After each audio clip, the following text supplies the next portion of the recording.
Hello, friends. Welcome to the Sleep Aliens. Did you know that nearly 80% of those who watch my videos aren't subscribed? If you enjoy the content, I'd truly appreciate it if you hit that subscribe button. It helps a lot. Also, don't forget to leave a like and share your thoughts in the comments. By the way, where are you watching from? Let me know in the comments. Have you ever driven through Nevada at 3 a.m.?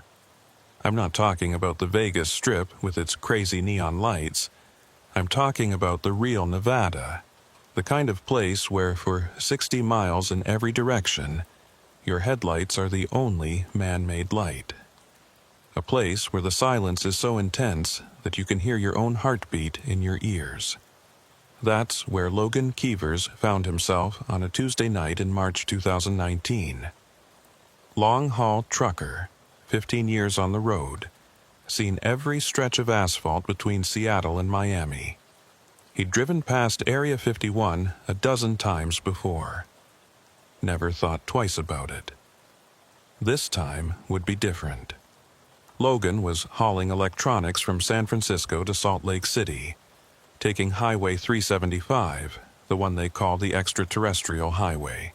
Stupid name, he always thought. Tourist trap nonsense. But it was the fastest route, and Logan didn't get paid by the hour. He got paid by the delivery.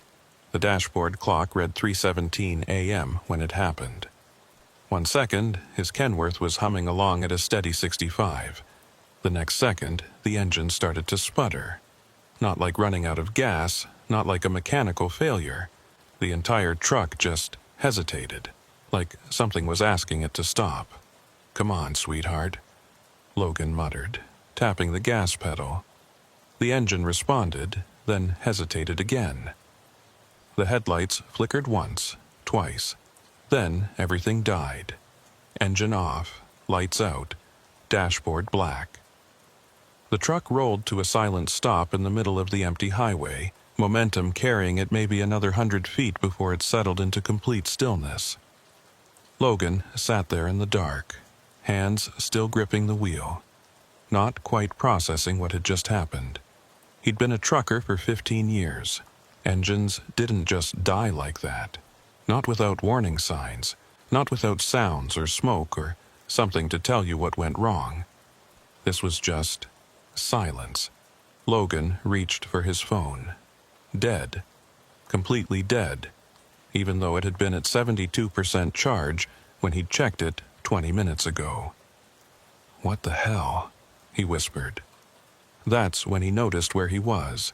His eyes had adjusted to the darkness enough to make out the road sign about 200 yards ahead.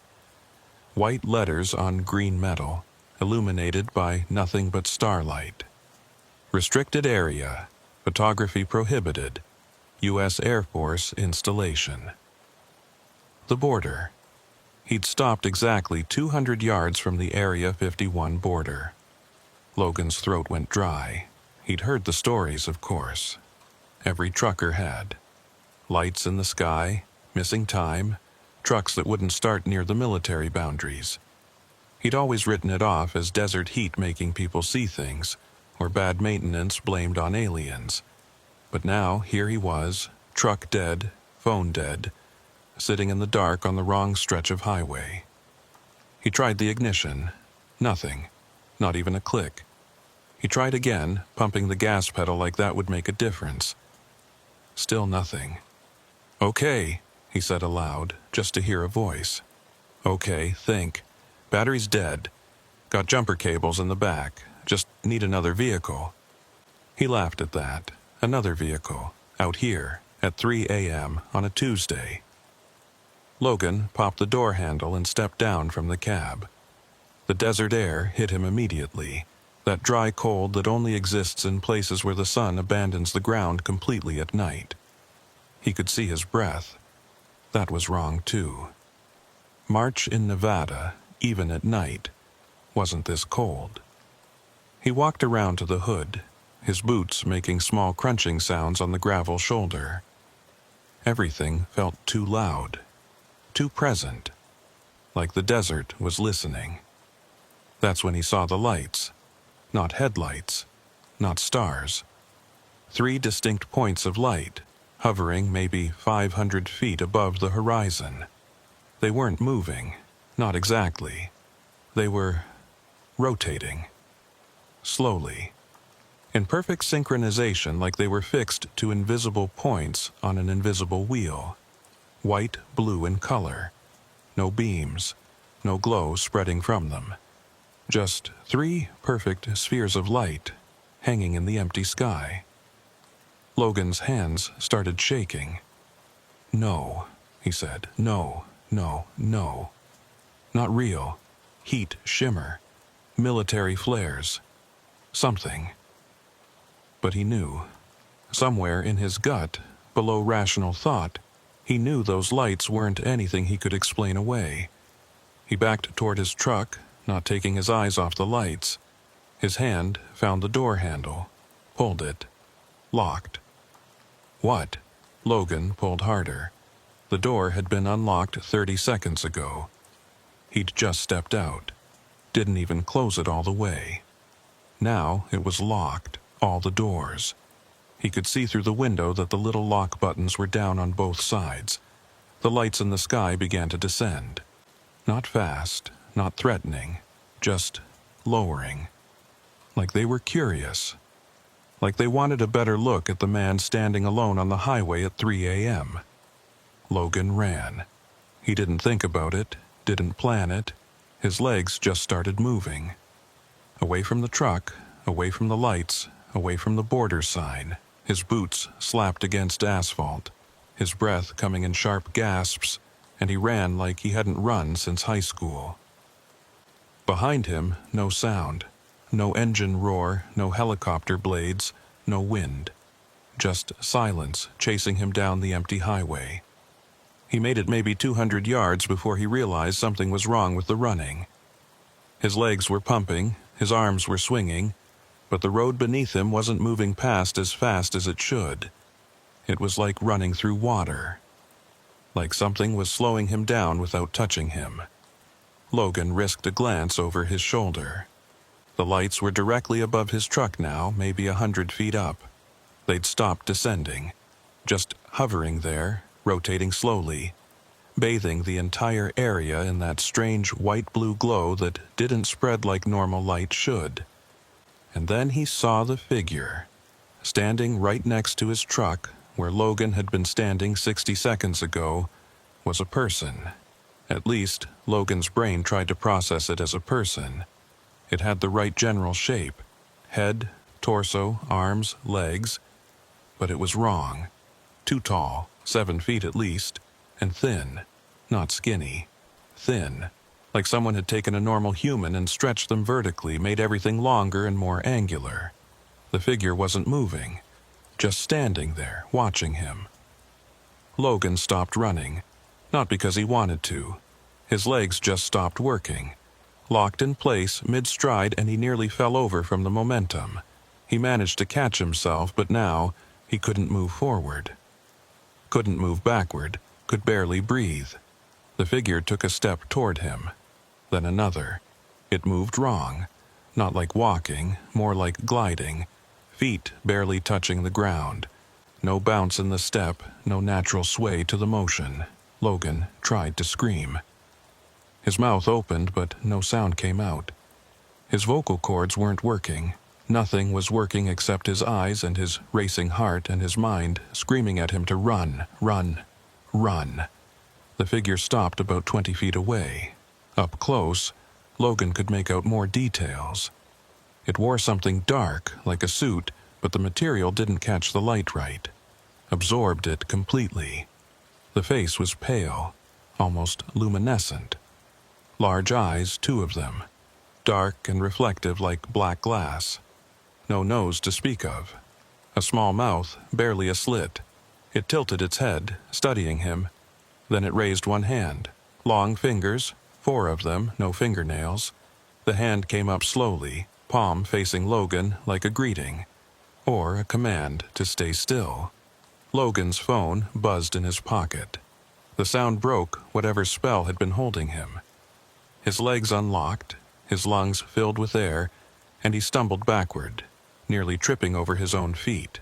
The figure didn't react, just kept standing there, hand raised, head tilted. Logan pulled out his phone. It was on again. The screen showed 3:19 a.m.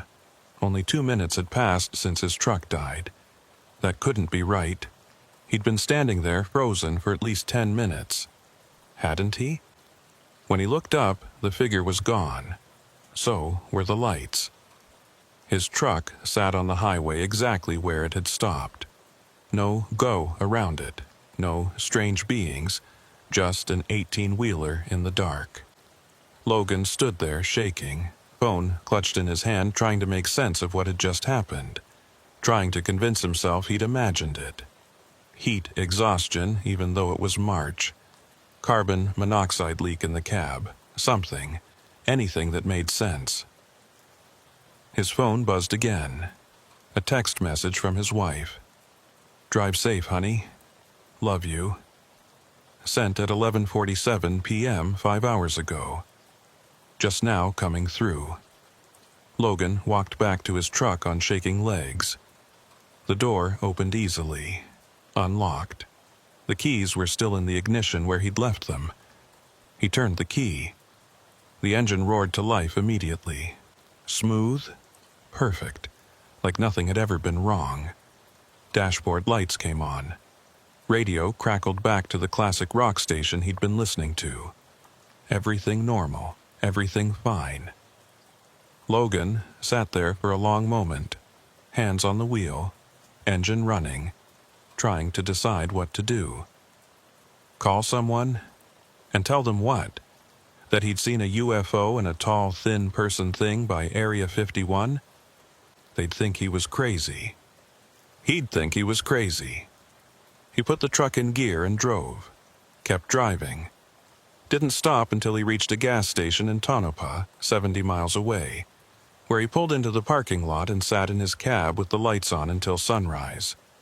He never told anyone what happened that night. Not his wife, not his dispatcher, not the other truckers when they swapped stories over coffee.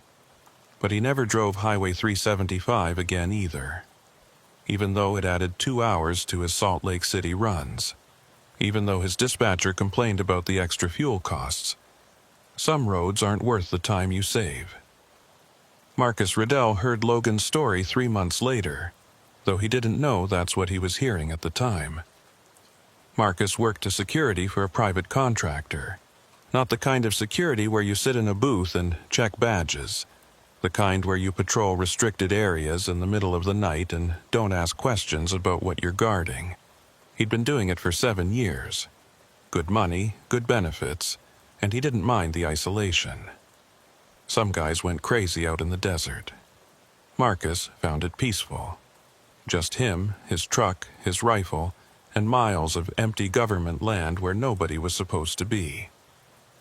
His sector covered about 30 square miles of buffer zone northwest of Groom Lake. That's what they called it officially. Not Area 51. That name was for tourists and conspiracy theorists. The actual facility was just Groom Lake, or Homey Airport, or the detachment to Nellis Air Force Base. Marcus's job was simple. Drive the perimeter road, watch for trespassers, report anything unusual. Unusual meant people, mostly. Hikers who wandered too far. Photographers trying to get a shot of something classified. The occasional drunk tourist from Vegas who thought Area 51 was a theme park. He'd never seen anything actually unusual. No UFOs, no alien tech, just miles of scrubland and the occasional coyote. Until June 14, 2019. Marcus was doing his regular patrol, Route 7, the northeastern quadrant. The clock on his dashboard read 2:43 a.m. He had his usual route memorized. 32 miles of dirt road in a rough rectangle, taking about 90 minutes if you didn't stop for anything. He was on the long, straight stretch, the one that ran parallel to Highway 375 about 3 miles west, when he saw the lights. At first, he thought it was a vehicle on the highway, Headlights in the distance, maybe a truck or an RV, but the lights weren't moving right. They were too high off the ground, and they weren't producing the right kind of beam pattern. Marcus slowed his truck, squinting through the darkness. The lights were definitely strange. 3 of them in a triangular formation, hovering maybe a quarter-mile away. White-blue in color. Very bright, but the light didn't spread the way headlights or floodlights would. He'd seen flares before. Military exercises. These weren't flares. Flares fell. These just hung there, perfectly still. Marcus reached for his radio. "Control, this is Mobile 7. I've got visual on 3 unidentified lights, sector northeast, approximately 0.6 miles from the highway border. Requesting confirmation of any scheduled exercises in the area." Static for a moment. Then, "Mobile 7. No exercises scheduled for your sector. Can you describe the lights?" 3 stationary lights in triangular formation. Very bright white-blue color. No visible source. Not moving. More static. A longer pause this time. When the voice came back, it sounded different. More formal. "Mobile 7. Maintain your position and continue observation. Do not approach. Confirm acknowledgement." Acknowledged, maintaining position. Marcus put the radio down and watched the lights. His truck was still running, engine idling, headlights pointing toward the phenomenon. He'd been trained for a lot of scenarios. Trespassers, medical emergencies, even active shooter situations. Nobody had ever told him what to do if he saw UFOs, because they weren't supposed to be real. That's what everyone said. The alien stuff was just cover for experimental aircraft. Classified military projects. If you saw something weird out here, you were probably looking at next-generation drone technology or stealth vehicles. That's what Marcus had always believed. The lights started moving. Not toward him. Laterally, gliding from left to right across his field of vision, still maintaining their triangular formation, still perfectly silent. No engine sounds, no rotor wash, nothing. Marcus grabbed his radio again. "Control, lights are moving, heading, southeast, still no sound." "Acknowledged, Mobile 7. Continue observation." The lights passed behind a small ridge and disappeared from view. Marcus waited, counting seconds. They should emerge on the other side in about 10 seconds if they kept their trajectory. 20 seconds passed. Nothing. 30 seconds, still nothing. "Control, I've lost visual. Lights went behind the northern ridge and didn't emerge on the far side." "Acknowledged. Mobile 7. Proceed to the ridge and investigate." Marcus hesitated. "Control, you just told me not to approach." "Proceed to the ridge, Mobile 7. That's an order." Something in the voice sounded wrong. Too flat, too empty. But orders were orders. Marcus put his truck in gear and headed toward the ridge. The dirt road curved around it, adding maybe 3 minutes to his route. He kept his eyes on the area where the lights had disappeared, watching for any sign of them. Nothing. He reached the ridge and stopped the truck. The area was quiet. Empty. Just rocks and scrub brush in the endless Nevada dark. Marcus grabbed his flashlight and stepped out of the truck. The air was still. No wind. No sounds except his own breathing and the tick of his truck's cooling engine. He swept the flashlight beam across the ridge. Nothing unusual. Just desert. Then he noticed his truck. The engine had been running when he got out. He could hear it idling, but now it was quiet. Marcus turned around. His truck sat there, completely dark. Engine off, headlights off. Even the dashboard lights were dead. "What the hell?" he muttered, walking back toward it. He pulled the door handle. Locked. All 4 doors locked, even though he'd just stepped out and hadn't touched the lock button. His keys were still in the ignition. He could see them through the window. Marcus's training kicked in. Stay calm, assess the situation, radio for support. He reached for his radio. It wasn't on his belt. He must have left it in the truck. "Okay," he said aloud. "Okay, not great, but manageable. Break a window, get the door open, call it in."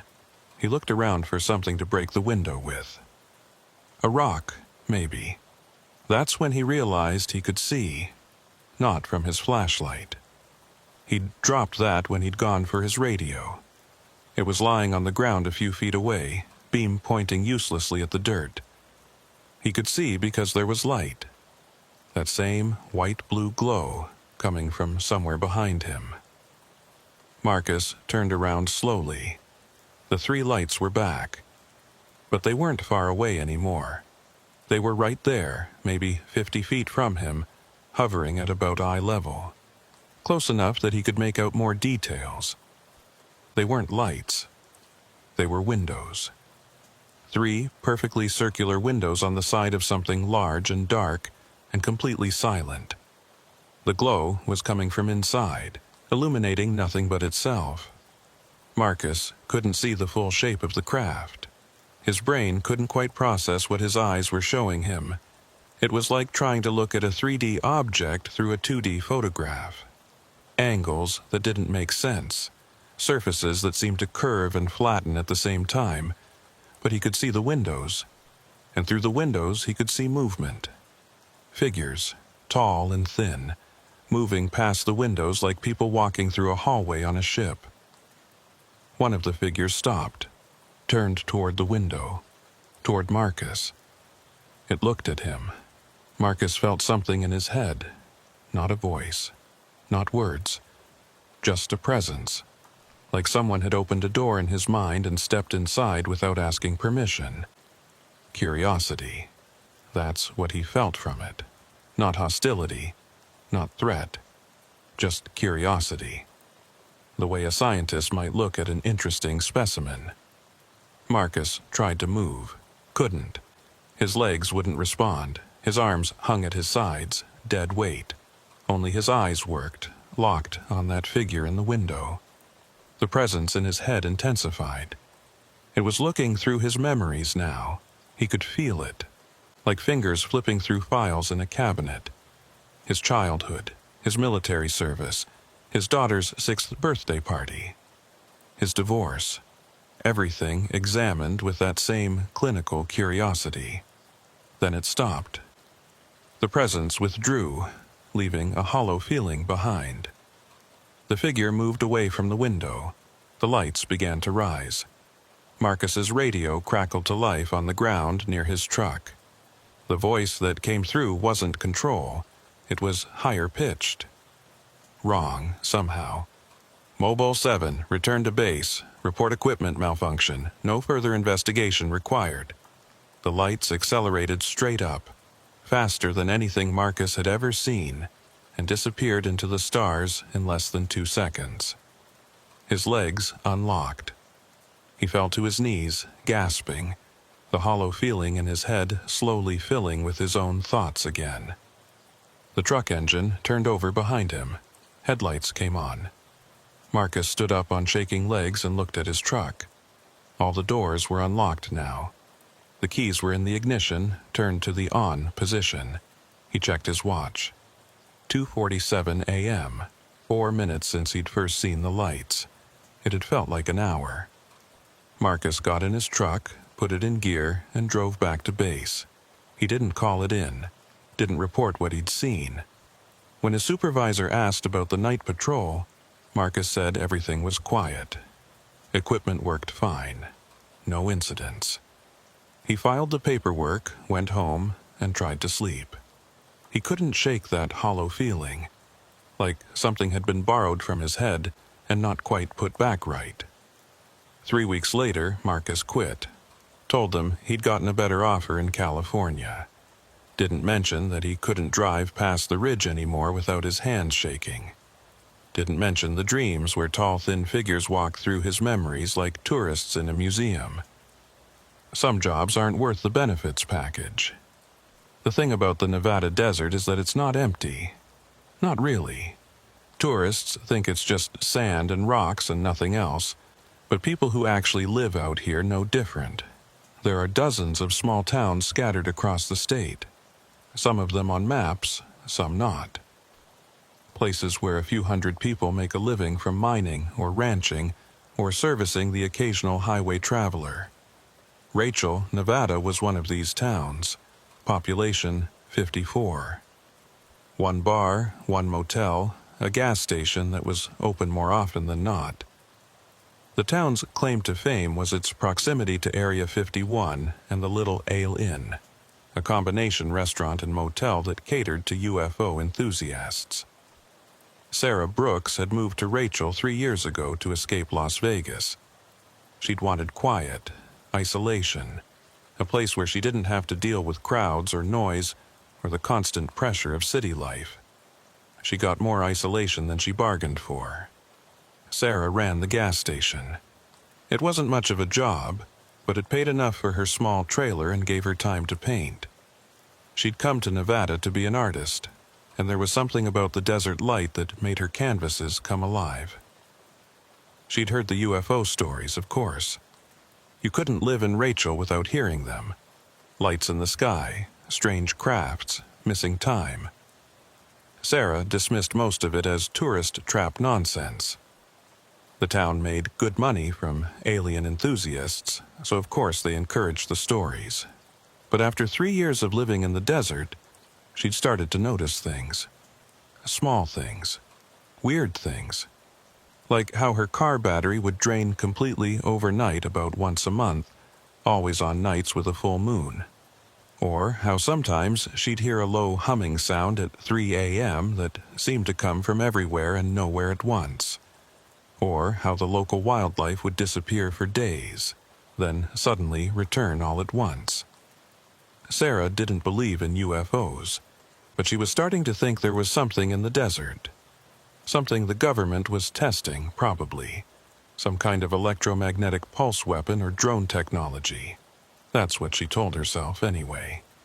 On August 2nd, 2019, Sarah closed the gas station at 9 p.m. like she always did.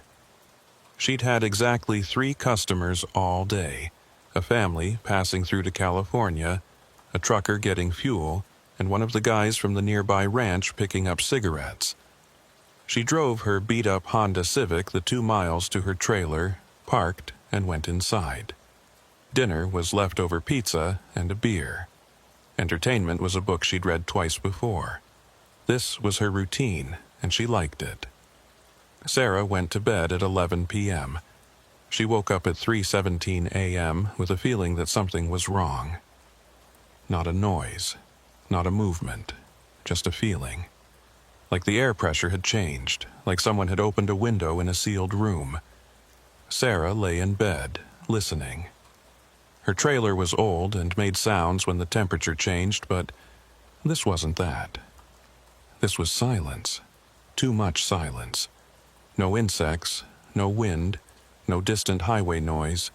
Just nothing. She got out of bed and went to the window. Her trailer faced east toward Highway 375 and the dark bulk of the desert beyond it. The sky was glowing. Not the whole sky. Just a portion of it, maybe a mile away.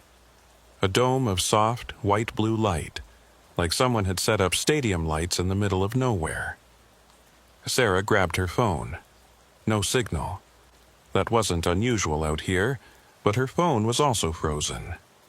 The screen showed 3:17 a.m. and wouldn't respond to her touches. She turned to grab her car keys and stopped. There was a figure standing in her living room. Tall. 7 feet at least. Thin body, large head, dark eyes. It was wearing something that looked like a dark gray suit, but the material seemed to shift in the dim light, like it couldn't decide what texture it wanted to be. Sarah's breath caught in her throat. Her first instinct was to scream, but the sound died before it reached her vocal cords.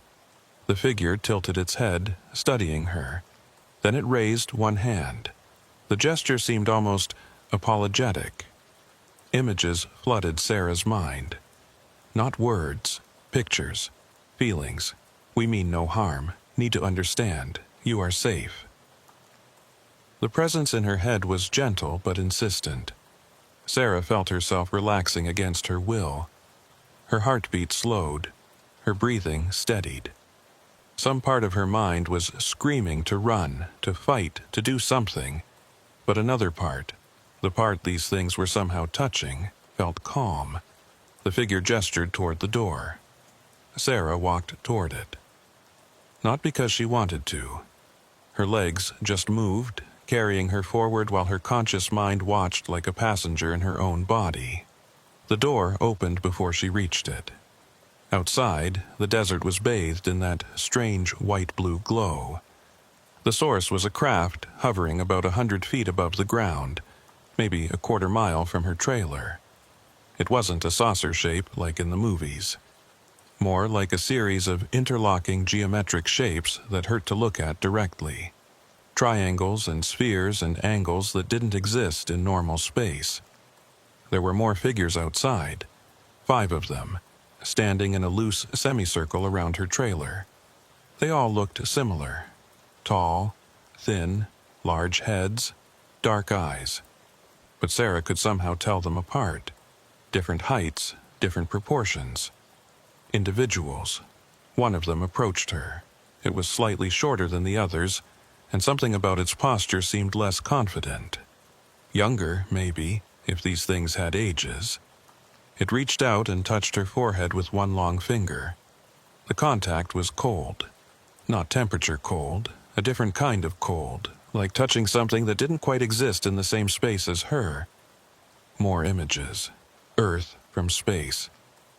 Cities lit up at night. Forests and oceans and mountains. Then closer views.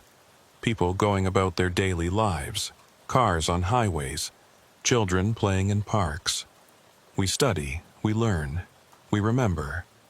The young one pulled its hand back. It seemed pleased somehow. Sarah felt the emotion bleeding through the mental connection. Pride at having done something correctly. The taller figure, the one from her trailer, moved closer.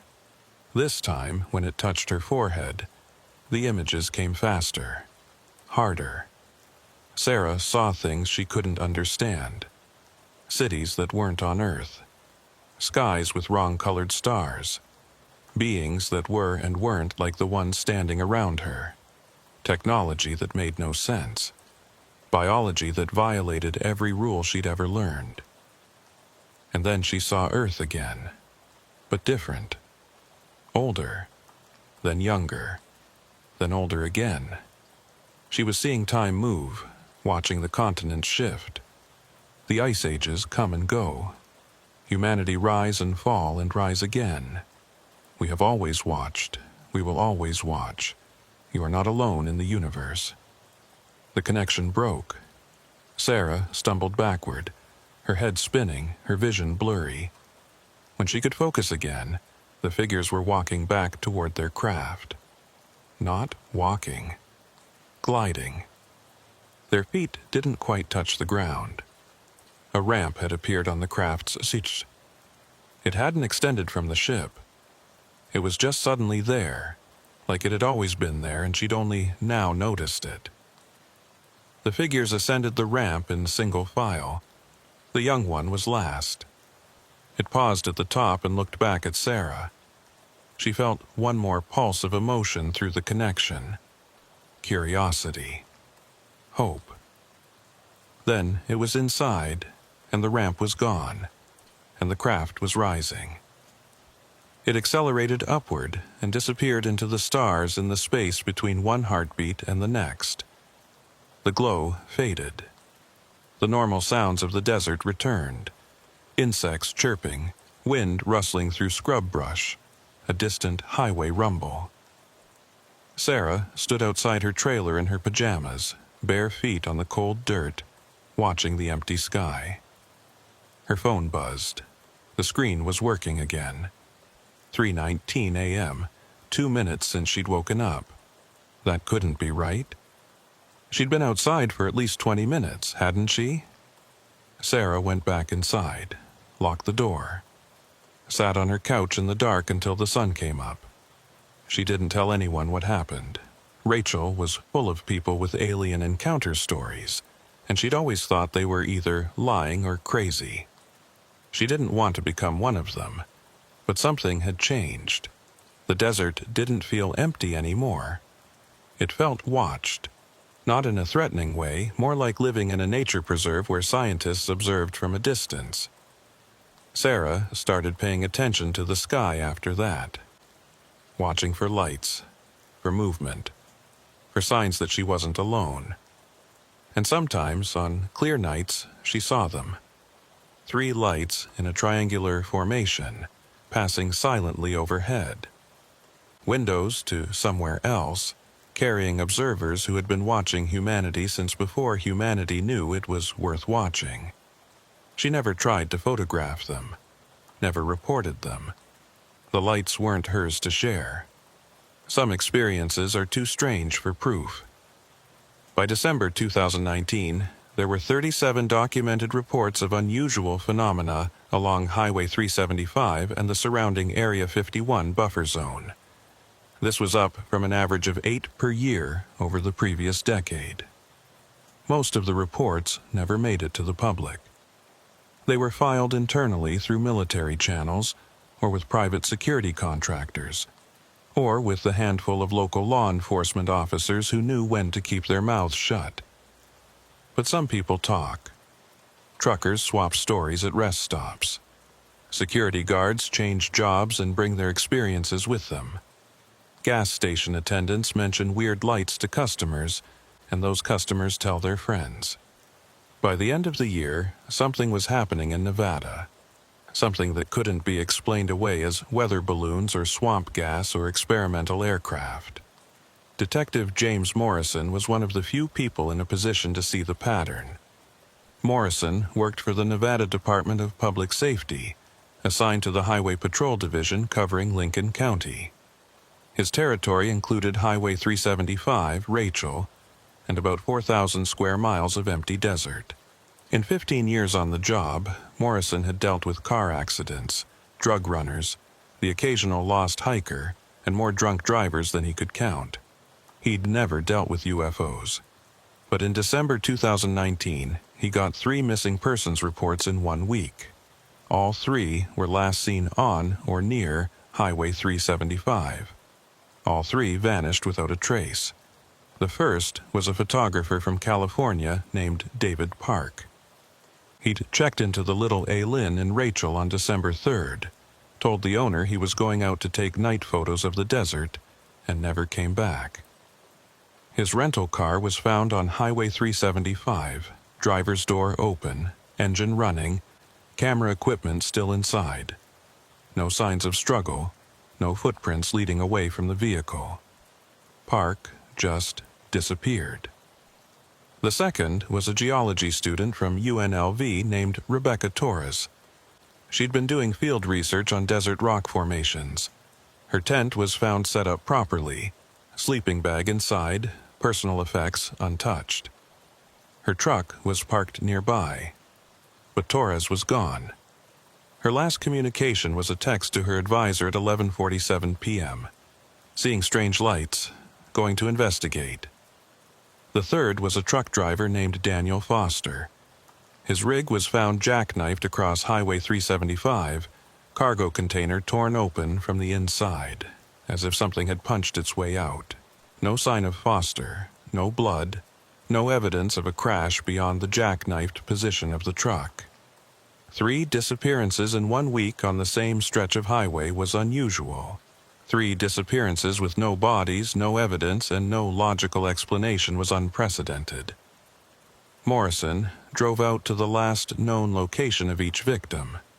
He measured. He photographed. He interviewed the few locals who might have seen something. Nobody had seen anything.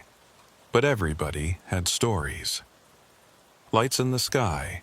Engines dying for no reason. Time gaps where hours passed in minutes. Figures standing by the roadside that vanished when you got close. Morrison didn't believe in aliens. He believed in evidence. But the evidence wasn't making sense. On December 18th, Morrison decided to spend a night on Highway 375 himself, just watching, seeing if anything unusual actually happened, or if this was all coincidence and overactive imaginations. He parked his patrol car at the same spot where David Park's rental had been found, brought coffee, a flashlight, his service weapon, and a dash camera that would record continuously. Morrison settled in for a long night. The clock on his dashboard read 11:03 p.m. Nothing happened for the first 2 hours, just desert and darkness and the occasional car passing by. Morrison drank coffee, filed paperwork on his laptop, and periodically swept his flashlight across the surrounding area. At 1:14 a.m., his radio crackled with a strange static, not the normal squelch of an open channel, something else, a rhythmic pulse, almost like breathing. Morrison reached for the radio to adjust the frequency. His hand stopped halfway. There were lights in the sky, 3 of them, white-blue, forming a triangle. "Here we go," Morrison muttered. He pulled out his phone and started recording video. The lights weren't moving, just hovering, maybe 1,000 feet up. His phone screen flickered and went black. The video had stopped recording. The phone was dead. Damn it! Morrison tossed the phone aside and focused on the dash camera. It was still recording. The little red light blinked steadily, capturing whatever was happening. The lights began to descend. Morrison's training told him to call it in, but his radio was just producing that strange static. He reached for his laptop to send a message through the mobile data system. The laptop was frozen. Clock stuck at 1:14 a.m. Cursor not responding. "Okay," Morrison said aloud. "Okay, this is actually happening." The lights were getting closer. As they descended, Morrison could make out more details. They weren't lights. They were windows.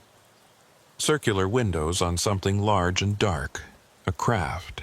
Definitely a craft. Hovering now at about 100 feet, directly over Morrison's patrol car. Morrison grabbed his service weapon. Standard protocol for unknown aircraft in restricted airspace, even though he was pretty sure his Glock wasn't going to do much against something that could shut down electronics from 100 feet away. The craft settled lower. 50 feet? 30 feet. Close enough that Morrison could see the underside clearly now. It was featureless, completely smooth. No seams, no panels, no obvious propulsion system, just a dark surface that seemed to absorb light rather than reflect it. Morrison's door locks clicked. All 4 doors locked themselves. "Not good," Morrison whispered. A beam of light appeared from the craft's center. Not a spotlight. Something else. It didn't illuminate the ground. It just created a column of light stretching from the craft to the road, like a solid object made of glow. A figure descended through the beam. Tall, thin, large head, dark eyes. Morrison had seen enough. He aimed his Glock at the figure through the windshield. The figure raised one hand, not threatening, just acknowledging. And Morrison felt something enter his mind. Peace. No weapon necessary. We are not here to harm. The presence was gentle but overwhelming. Morrison's finger eased off the trigger despite himself. His arm lowered. The gun felt heavy and pointless. More figures were descending through the light beam. 5 of them now. 6. They spread out in a circle around Morrison's patrol car. The first figure approached the driver's side window. It looked at Morrison with those huge dark eyes, tilted its head, curious. Images flooded Morrison's mind. Not his memories this time, theirs. He saw Earth from space, then closer. North America, Nevada, Highway 375. The exact spot where he was parked. And he saw the others, David Park, standing by his rental car looking up at lights in the sky. Rebecca Torres, outside her tent, camera in hand, recording something Morrison couldn't see. Daniel Foster in his truck, eyes wide with terror as something approached. Morrison saw them taken. Not violently, gently. The beam of light surrounding them, lifting them, the figures guiding them into the craft. He saw inside the craft. Rooms that were too big for the external dimensions. Curved walls that seemed to breathe. Equipment that looked both technological and organic at the same time. He saw David Park, lying on a table, eyes open, while the figures scanned him with devices that left no marks. Saw Rebecca Torres in a different room, sitting in a chair, answering questions that weren't spoken aloud. Saw Daniel Foster being returned to his truck, memory gaps where ours used to be. We study, we learn, we do not keep. The images shifted. Morrison saw other encounters, other abductions, hundreds of them, thousands, stretching back decades, maybe longer. And he saw what happened to the ones who were taken. They were returned, sometimes minutes later, sometimes hours. Always confused, always missing time. But alive. Unharmed, except for the 3 recent disappearances. Those were different. Morrison saw what happened to them. Something had gone wrong with the process. The memory alterations hadn't worked correctly. The subjects had retained full conscious awareness during the examination.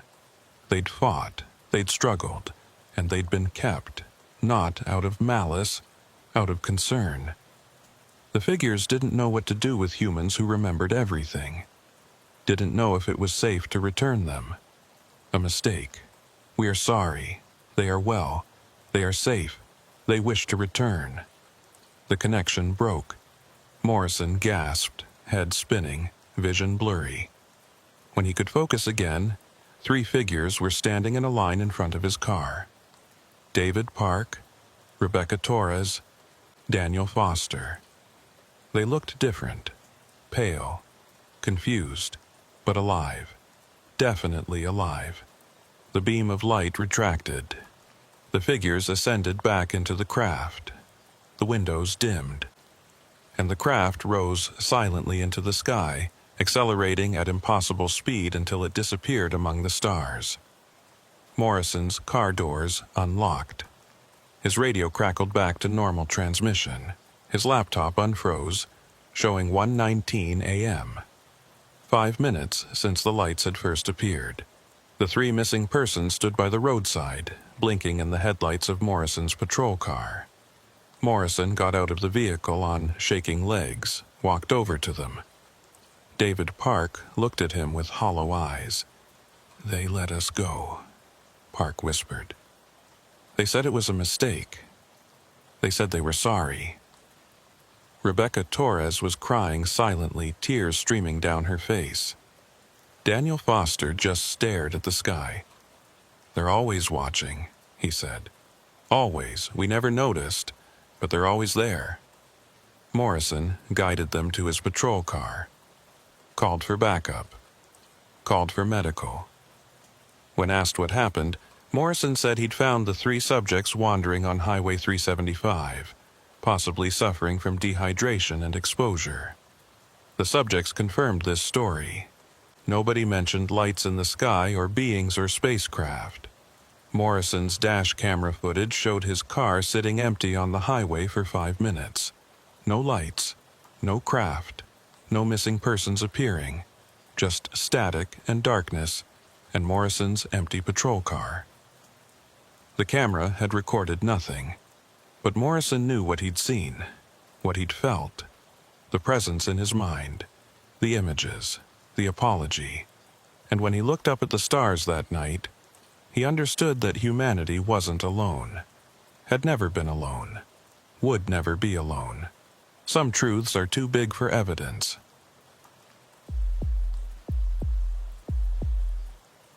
There's something about desert photography that draws a certain type of person. Not the Instagram crowd chasing sunsets in Sedona. I'm talking about the ones who drive 12 hours to capture rock formations nobody's ever heard of. The ones who understand that the best light happens at 4 a.m. when normal people are asleep. Ariel Sunford was that type of person. She'd been doing landscape photography for 8 years, selling prints through her website, teaching workshops twice a year, making just enough money to keep doing what she loved. Her specialty was night photography. Long exposures that captured star trails in the Milky Way, images that showed the desert the way most people never saw it. In November 2019, Ariel was working on a series called Empty Spaces. The concept was simple. Photograph the most isolated locations in the American Southwest. Places where you could stand in one spot and not see a single sign of human civilization in any direction. Nevada's Extraterrestrial Highway was perfect for the project. Ariel had done her research. Highway 375 ran through some of the emptiest desert in North America. Miles of scrubland and salt flats with almost no development except the tiny town of Rachel and a few scattered ranches. The proximity to Area 51 meant there were even fewer buildings than usual. The government had bought up most of the surrounding land decades ago. Perfect isolation. Perfect darkness. Perfect for long-exposure star photography. She'd driven out from Flagstaff with her friend Brent Mallory. Brent wasn't a photographer, but he was good company on long drives and didn't mind sitting in the desert for hours while Ariel worked.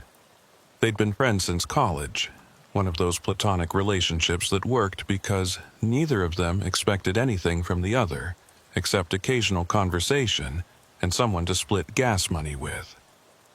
They reached Highway 375 just after sunset on November 9th. Ariel had picked a spot about 15 miles south of Rachel, where the highway cut through a flat expanse of desert with mountains visible in the distance.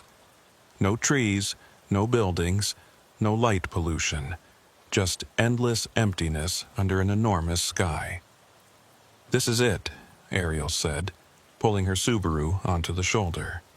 "This is perfect." Brent looked around at the darkness. "You sure? It's pretty empty." "That's the point." Ariel grabbed her camera bag from the back seat. "Empty is what we want. No ambient light, no distractions, just stars and landscape." They set up about 50 yards from the highway. Ariel had a system. Tripod first, then the camera, then the intervalometer that would trigger the shutter every 30 seconds for the next 3 hours. While she worked, Brent spread out a blanket and set up the camping chairs they'd brought. The temperature was dropping fast. November nights in the Nevada desert could hit freezing, even though the days were still warm. Ariel pulled on her jacket and checked her camera settings one more time. "You good?" Brent called from the chairs. "Yeah, just starting the sequence now." Ariel pressed the button on her intervalometer. The camera shutter clicked. 30 seconds later, it clicked again. Perfect. She walked back to where Brent had set up the chairs.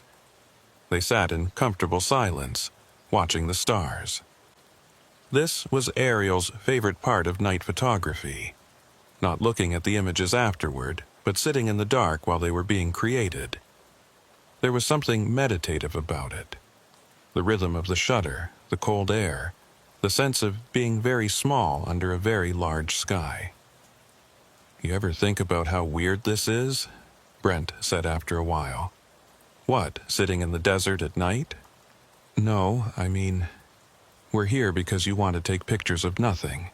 Like, literally nothing. Empty desert." Ariel smiled. "It's not nothing, it's space. Negative space. The absence of clutter. That's harder to photograph than you'd think." "If you say so."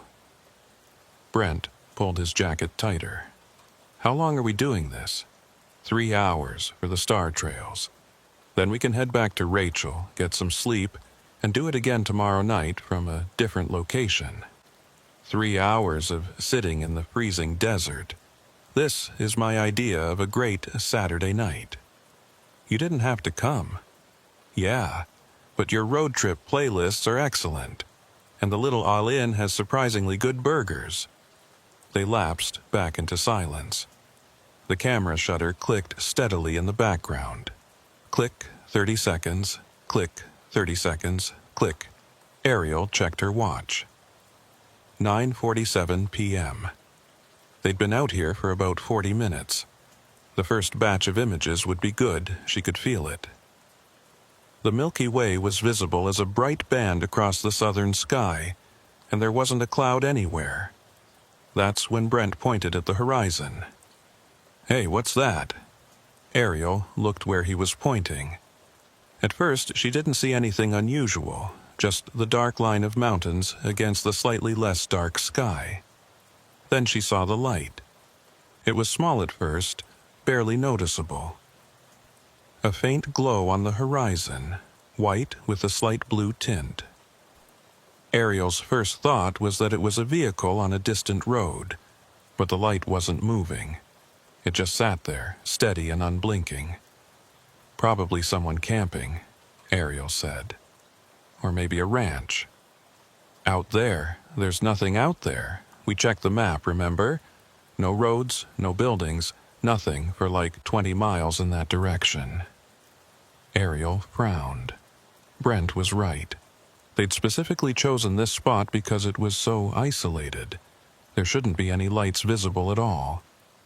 "Could be a plane," she suggested. "Planes move. That's not moving." They watched the light for a few minutes. It definitely wasn't moving.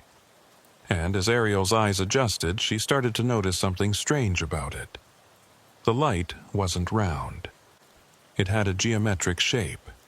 3 distinct points arranged in a perfect triangle. "Okay, that's weird," Ariel admitted. She walked over to her camera and looked through the viewfinder, pointing the lens toward the light. Through the camera's magnification, the triangle was more distinct. 3 points of light, white-blue in color, connected by something darker. The overall shape was an equilateral triangle, maybe 30 degrees across at this distance. "You getting this?" Brent had followed her over. "Yeah, hold on." Ariel stopped her intervalometer sequence and reframed her shot to include the triangle. She took several exposures at different shutter speeds, trying to capture the light clearly. "What do you think it is?" Brent asked. "I don't know. Could be military. We're pretty close to the restricted area. Military aircraft don't just hover in place. Maybe it's a drone or a helicopter." "Do you hear any rotor noise?" Ariel listened. The desert was completely silent except for the occasional whisper of wind. No engine sounds, no helicopter blades, nothing. "Okay, yeah, that is weird," she said. They watched the triangle for another 10 minutes. It didn't move, didn't change brightness, didn't do anything except exist on the horizon. 3 perfect points of light against the dark. "I'm going to get closer," Brent said suddenly. "What? No, we don't know what that is." "Exactly. So I'm going to find out." Brent started walking toward the light. "Brent, come on. That could be military. You could get arrested." "I'll be fine. It's just a light." He kept walking. Ariel grabbed her camera off the tripod and followed him. "This is a bad idea. You photograph weird stuff in the desert all the time. How is this different?" "I photograph rocks and stars, not mysterious lights near Area 51. But she kept following him anyway. Partially because she didn't want him going alone, and partially because she was curious too. The light was strange, geometric, unlike anything she'd seen before. They walked across the desert, flashlights off to preserve their night vision. The scrub brush crunched under their feet. The air was cold and still. Ariel kept checking the triangle. It stayed exactly where it was on the horizon. 3 points of light not moving. They walked for what felt like 10 minutes, then 15. The highway behind them was getting distant. The triangle ahead of them looked exactly the same size as when they'd started. "Is it just me?" Brent said. "Or are we not getting any closer?" Ariel stopped walking and studied the light. Brent was right. They'd been walking toward it for at least 15 minutes at a steady pace. They should be noticeably closer by now, but the triangle looked exactly the same. Same size, same brightness, same position on the horizon. "That doesn't make sense," Ariel said. She pulled out her phone and opened a compass app. The triangle was due east. "We're walking straight toward it. We should be getting closer. Maybe it's farther away than we thought. Could be on the other side of those mountains. Then we should see it getting higher in the sky as we approach, not staying at the same elevation." They kept walking. Ariel counted steps in her head, trying to estimate distance. 500 steps, 1,000, 1,500. The triangle didn't get bigger, didn't get brighter, stayed exactly the same. "This is impossible," Brent said. "We've walked at least a mile. We should be way closer." Ariel looked back toward the highway. Their car was a tiny dot in the distance. They definitely walked a long way, but the triangle ahead of them looked identical to how it had appeared from the road. "It's like it's maintaining a constant distance," she said. "Like the closer we get, the farther away it moves. That's not how light works." "I know." Brent stopped walking and pulled out his own phone. "I'm taking a picture." He held up his phone and snapped a photo of the triangle. Then he looked at the screen and frowned. "That's weird." "What?" He showed her the phone. The image showed the desert and the sky and the mountains, but no triangle. Where the lights should have been, there was just empty darkness. "Try again," Ariel said. Brent took another photo. Same result. The triangle was clearly visible to their eyes, but it didn't show up on his phone's camera. "Okay, that's really weird." Ariel raised her own camera and took a test shot. She checked the preview screen. Nothing. Just desert and sky. No triangle. "This doesn't make sense," she said. "We can see it. It's right there. Why isn't it showing up on camera? Maybe it's something with the light frequency, like it's in a spectrum our eyes can see, but cameras can't." "That's not a thing. If we can see it, cameras can see it." Ariel adjusted her camera settings. Longer exposure, higher ISO, wider aperture. She took another shot. Still nothing. She switched to manual focus and aimed directly at where the triangle should be. Took another exposure. Empty sky. "This is impossible," Ariel muttered. She could see the triangle with her naked eyes. 3 perfect points of light. But her camera insisted there was nothing there. "Should we keep going?" Brent asked. Ariel looked at the triangle. It hung there on the horizon, steady and unmoving and completely impossible. Part of her wanted to keep walking, to find out what it was. Another part of her was starting to feel uneasy. "No," she said finally. "Let's head back." "You sure?" "Yeah. Something about this doesn't feel right." They turned around and started walking back toward the highway. Ariel kept glancing over her shoulder at the triangle. It stayed where it was, maintaining its position on the horizon behind them. The walk back felt shorter than the walk out, even though they were covering the same distance. Maybe 15 minutes before they reached their camping setup. The camera was still on the tripod, still clicking away every 30 seconds, capturing star trails. Ariel looked back at the triangle one more time. It was still there. Same size, same brightness, same impossible distance. "You know what the really weird part is?" Brent said. "We walked toward it for like 20 minutes and it didn't get closer, but we've been walking away from it for 15 minutes and it hasn't gotten smaller either." Ariel realized he was right. The triangle should look more distant now, but it didn't. It looked exactly the same as it had when they started walking toward it. "This is really starting to freak me out," she admitted. "Should we pack up and leave?" "No, I want to see what the time-lapse captured. Maybe the camera picked up something we didn't notice." They returned to their chairs, but the comfortable silence from earlier was gone. Ariel kept watching the triangle. Brent kept checking his phone, though there was no signal out here. The camera kept clicking, every 30 seconds, capturing whatever was happening, even if they couldn't see it in the preview. At 11:23 p.m., the triangle started to change. Not moving, not getting bigger or smaller.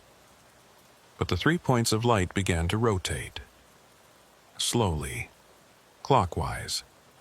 Each point maintaining its position relative to the others while the entire formation spun like a pinwheel. "Are you seeing this?" Brent whispered. "Yeah." Ariel was already moving toward her camera. She stopped the time-lapse sequence and switched to video mode, pressed record. Through the viewfinder she could see the desert and the sky, but no triangle. The camera still refused to acknowledge what her eyes were clearly seeing. "It's still not showing up," she said. The triangle rotated faster, not dramatically but noticeably. The 3 points of light traced circles in the sky, their paths overlapping in the center. Then they separated. The 3 points broke formation and began moving independently. One went up, one went left, one went right. They spread out across the horizon, each point moving in a different direction. "What the hell?" Brent breathed. The points kept moving, getting farther apart, until they were separated by what looked like miles of sky. Then they stopped. 3 individual lights, no longer connected, just hanging in the darkness. Then they came back together. Fast. So fast, Ariel almost missed it. One moment they were spread across the horizon. The next they had snapped back into triangular formation. The triangle held its shape for a few seconds. Then it vanished. Not fading out, not flying away, just gone, like someone had flipped a switch. One moment 3 points of light, the next moment empty sky. Ariel and Brent sat in stunned silence. "Did that just happen?" Brent finally asked. Yes, that happened." "What was it?" "I have no idea." Ariel checked her camera's video file. 3 minutes and 47 seconds of footage. She played it back on the camera's screen. Desert, sky, mountains, stars, no triangle, no lights, nothing. The camera had recorded the entire event and captured absolutely nothing unusual. "This isn't possible," Ariel said. "The camera should have recorded something. Even if it couldn't see the triangle clearly, there should be some kind of light anomaly, some indication that something was there. Maybe it's like you said before, different light spectrum? That still doesn't make sense. Our eyes and camera sensors pick up roughly the same wavelengths. If we can see it, cameras can see it." Ariel sat down heavily in her chair. Her hands were shaking slightly. She'd spent 8 years photographing the desert at night and had never seen anything like this. "Should we report this?" Brent asked. "Report what? We don't have any evidence. The cameras didn't capture anything." "We both saw it." "I know. But without photos, without video, it's just a story. People will think we were seeing things, or making it up for attention." "What about the time lapse? The one that was running this whole time?" Ariel had forgotten about that. She walked over to her tripod and stopped the sequence. 3 hours of images, one every 30 seconds. 360 individual frames. She pulled the memory card from her camera and loaded it into her laptop. The screen glowed in the darkness as the files loaded. Ariel opened the first image. The desert at night, stars visible as points of light. the beginning of star trails. She opened the 10th image. Similar view, the stars slightly moved. The 20th, the 50th, the 100th. Nothing unusual in any of them. She jumped to the images taken around the time they'd seen the triangle. Frame by frame, she examined every photo. Empty desert, empty sky. No lights, no triangle, nothing. "It's not there," she said quietly. 3 hours of photos and the triangle isn't in a single frame. Brent looked over her shoulder at the laptop screen. "That's impossible. It was right there in the sky. It should show up in at least some of the images." Ariel kept scrolling through the photos. The star trails were perfect. Long, curved lines showing the rotation of the Earth. But where the triangle had been, where 3 points of light had rotated and separated and vanished, there was just empty darkness. "I don't understand," she said. "This doesn't make sense. Light is light, cameras record light. We saw light, the camera should have recorded it." She checked the metadata on the files. Everything looked normal. Exposure settings, ISO, aperture, all exactly what they should be. No corruption, no errors. The files were fine. They just didn't show what she'd seen. They packed up their equipment in silence. The easy camaraderie from earlier was gone, replaced by an uncomfortable awareness that something very strange had happened, and they had no way to prove it. Ariel loaded her camera gear into the Subaru while Brent folded up the chairs and blanket. Neither of them talked much. What was there to say? They'd both seen something impossible, and the cameras insisted it hadn't happened. "You want to head back to Rachel?" Brent asked. "Yeah, I need to think about this." They drove back to the little A-Linn in silence. The motel portion was fully booked. UFO enthusiasts had made reservations weeks in advance, so Ariel and Brent had reserved spots at the RV park behind the building. Ariel's Subaru had a built-in sleeping platform in the back, and Brent had a tent. It was past midnight when they arrived. The bar was still open, filled with tourists drinking and swapping alien encounter stories. Ariel could hear them through the walls of her car. Lights in the sky, missing time, strange aircraft. The usual. Normally, she found these stories entertaining in a kitschy way. People so desperate to believe in aliens that they'd see UFOs in airplane lights and weather balloons. But tonight, it didn't seem funny. Because she'd seen something too. Something she couldn't explain. And unlike the tourists in the bar, she had the uncomfortable certainty that what she'd seen was real. Ariel didn't sleep well. She kept replaying the evening in her mind. The triangle on the horizon. The walk that never brought them closer. The lights separating and recombining. The complete absence of any photographic evidence. Around 3 a.m., she gave up on sleep and pulled out her laptop. She reviewed the time-lapse images again, examining each frame carefully. Looking for anything. Any hint of light, any anomaly, any proof. Nothing. The images were perfectly normal. Beautiful, actually. The star trails had turned out exactly as she'd hoped, but where the triangle should have been, there was just empty sky. Ariel opened her photo editing software and started adjusting the exposure on the images. She pushed the brightness up, way beyond what was reasonable, until the photos were blown out and grainy.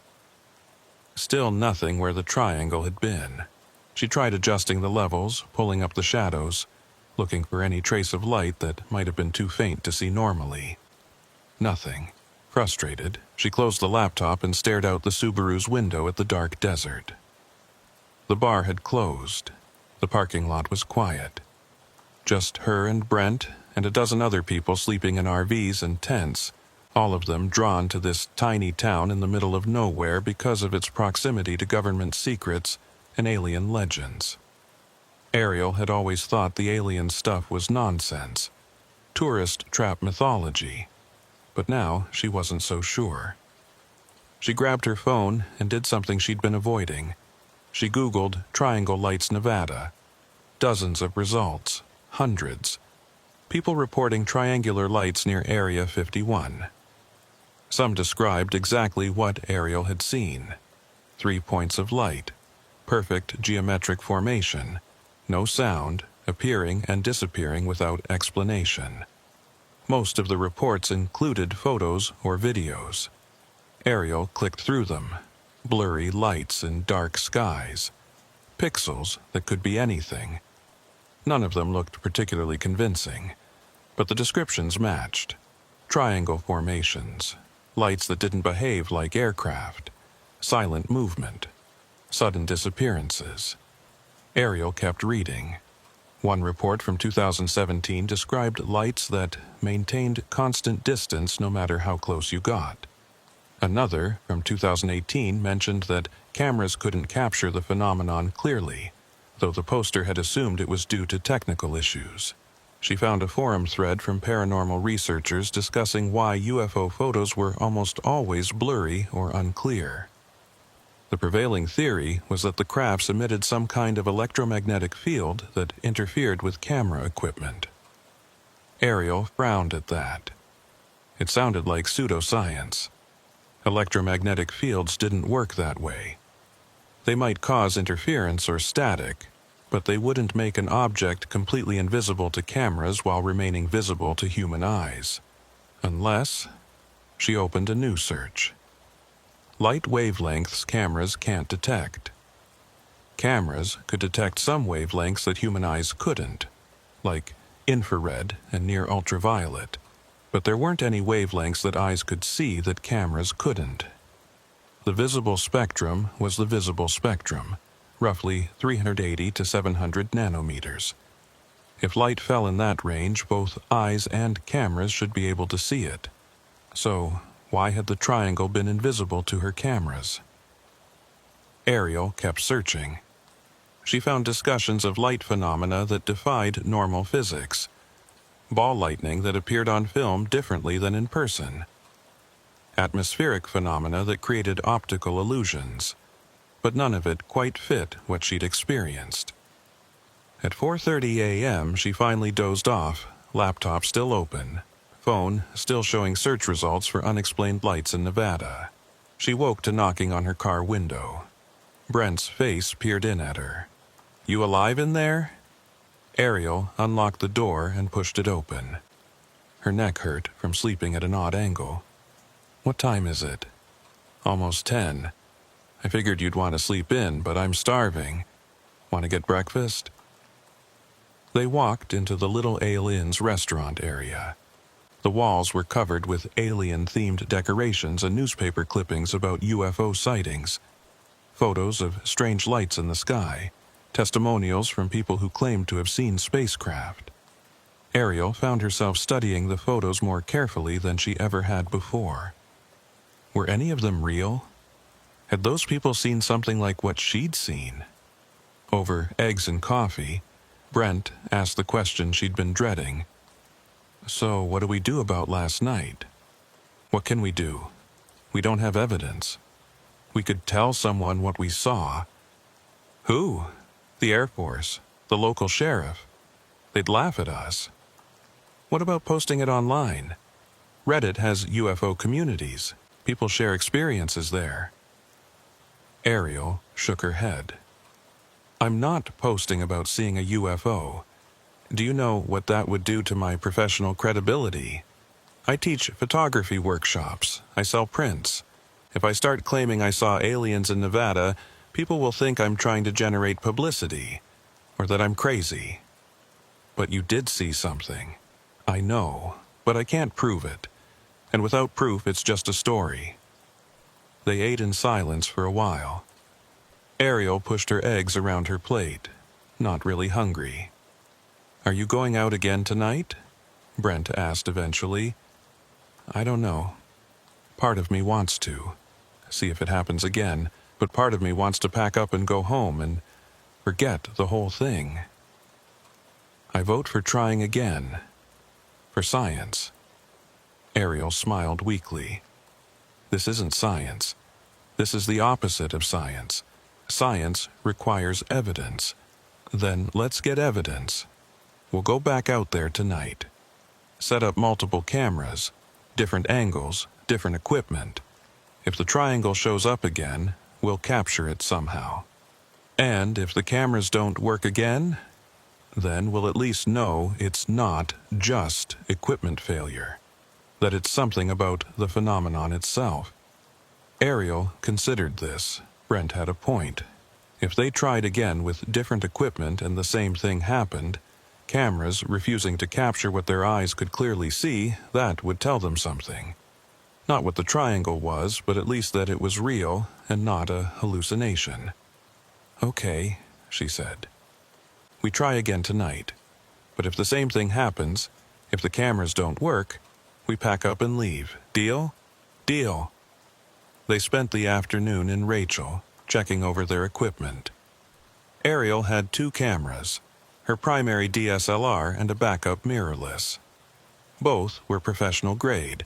Both had worked perfectly on thousands of previous shoots. She tested them both, taking photos around town, checking the files. Everything worked fine. Brent borrowed a GoPro from one of the other tourists staying at the RV park, promising to return it tomorrow. They tested that too. Normal operation. At 8 p.m., they drove back to the same location where they'd been the night before. Ariel wanted to replicate the conditions exactly. Same spot, same time, same setup. If the triangle appeared again, she wanted to be ready. She set up 3 cameras this time. The DSLR on a tripod for time-lapse photography. The mirrorless on a second tripod aimed at where the triangle had appeared the previous night. And the GoPro mounted on a small stake in the ground, set to continuous video recording. "Okay," Ariel said, checking her settings one final time. "We're ready." They sat in their chairs and waited. 9 p.m. came and went, no triangle. 9:30, still nothing. At 10, Brent said, "Maybe it was a one-time thing. Maybe." Ariel tried to decide if she was disappointed or relieved. Part of her wanted to see the triangle again, to confirm that last night had really happened. But another part of her was okay with it not appearing, okay with going back to normal photography, to capturing landscapes and stars and natural phenomena that actually showed up on camera. 10:30. The desert was quiet except for the occasional breeze. Stars filled the sky. The mountains were dark silhouettes against the horizon. No triangle. At 10:47, Brent pointed at the eastern horizon. There. Ariel's heart jumped. He was right. The triangle was back. 3 points of light, white-blue, arranged in perfect formation, exactly where it had been the night before. "Cameras," Ariel said, jumping up. She checked all 3. The DSLR's time-lapse was running. The mirrorless was set to continuous shooting mode, taking photos every 2 seconds. The GoPro was recording video. All 3 cameras were pointed at the triangle. Ariel looked through the DSLR's viewfinder. Empty sky. No triangle visible in the frame. She checked the mirrorless. Same thing. The preview screen showed desert and stars, but no lights where the triangle should be. The GoPro's small screen was harder to read in the dark, but Ariel could make out enough to see that it also wasn't capturing the triangle. "Same as last night," she said. "We can see it, but the cameras can't. That's impossible." "I know." The triangle began to rotate, just like it had before. Slow, clockwise spin. The 3 points maintaining their formation while the entire shape turned. Ariel watched it through her naked eyes, then looked through the camera viewfinder. Nothing. The viewfinder showed where she was pointing the camera, but the triangle simply wasn't there. "This is insane," she muttered. The triangle rotated for about 5 minutes. Then, like last night, the 3 points separated. They spread across the horizon, each light moving independently, creating a wide arc of illumination. Then they snapped back together, and this time something different happened. The triangle started moving toward them, not fast, slow, deliberate, but definitely getting closer. The 3 points maintained their formation as the entire shape glided across the desert, heading straight for their position. Ariel? Brent's voice was tight. Should we be worried? I don't know. Ariel kept her eye on the triangle. It was definitely approaching, and unlike last night, when it had maintained constant distance no matter how they walked toward it, this time the distance was shrinking. The triangle was getting larger. The 3 points of light growing brighter, more distinct. Maybe we should get in the car, Brent suggested. Wait, let me try something. Ariel raised her DSLR and looked through the viewfinder. Still nothing. The triangle was clearly visible to her naked eye, close enough now that she could make out some structure between the 3 points of light. Some kind of dark surface, geometric and angular. But through the camera, there was just empty desert. The triangle kept approaching. 200 yards away now, close enough that Ariel could see details. The 3 lights weren't separate objects. They were windows or ports on the corners of something larger. A craft. Dark material that seemed to absorb light rather than reflect it. Triangular shape, maybe 60 feet on each side, 100 yards. Ariel, seriously, we should go. Brent was backing toward the car. Ariel lowered her camera. The triangle was close enough now that she had to tilt her head back to see all of it. Massive, silent, gliding over the desert without any visible means of propulsion, and still absolutely invisible to her cameras. 50 yards. Ariel could feel something now, a pressure in the air, like standing too close to a large speaker, feeling the bass in your chest. But there was no sound, just pressure, vibration, something that resonated in her bones 25 yards. The craft was directly overhead now. The 3 points of light created a triangle of illumination on the ground around them. The dark surface between the lights was featureless, smooth. No seams, no panels, no windows except the 3 corner lights. Ariel raised her camera one more time, pointed it straight up at the craft that was hovering maybe 30 feet above her head. Through the viewfinder, empty sky. Stars. Nothing else. She lowered the camera and looked up with her naked eyes. The craft was there. Massive, impossible, real. Ariel! Brent was shouting now. Get in the car! The pressure in the air intensified. Ariel's ears popped. The taste of metal filled her mouth. The vibration in her bones became almost painful. Then it stopped. The pressure vanished. The vibration ceased. And when Ariel looked up, the craft was gone. Not flying away, not ascending, just gone. Completely vanished in the space between one heartbeat and the next. Ariel stood there, camera still in her hands, staring at an empty sky where a 60-foot triangular craft had been seconds ago. Brent ran over to her. Are you okay? Yeah, I'm okay. What the hell was that? I don't know. They both stared at the empty sky for a long moment. Did the cameras get anything? Brent finally asked. Ariel checked. The DSLR had been running time-lapse the entire time. 300 frames. She scrolled through them quickly. Desert, stars, desert, stars. No craft, no lights. Nothing. The mirrorless had been in continuous shooting mode. Nearly 1,000 images. Ariel spot-checked several dozen. Empty sky in all of them. The GoPro had 47 minutes of video. Ariel fast-forwarded through it. Desert, stars, them standing around looking at nothing. No sign of the triangle or the craft. Nothing, she said. 3 cameras, 3 different technologies, and none of them captured anything. But we both saw it. We both felt it. I know. So what does that mean? Ariel looked at the sky where the craft had been. It means we're not crazy. It means this is real. But it also means we'll never be able to prove it. They didn't go back to Rachel that night. They sat in the desert until sunrise, barely speaking, trying to process what they'd experienced. Around 5 a.m., Ariel finally broke the silence. I need to understand this. There has to be an explanation. Aliens, Brent said. The explanation is aliens. That's not an explanation. That's just a word we use for things we don't understand. Okay, then what's your explanation? Some natural phenomenon that looks like a 60-foot triangle and hovers silently overhead? I don't know. But there has to be something. Some physical reason why we can see it, but cameras can't. Ariel opened her laptop and started searching again. This time, she wasn't looking for UFO reports.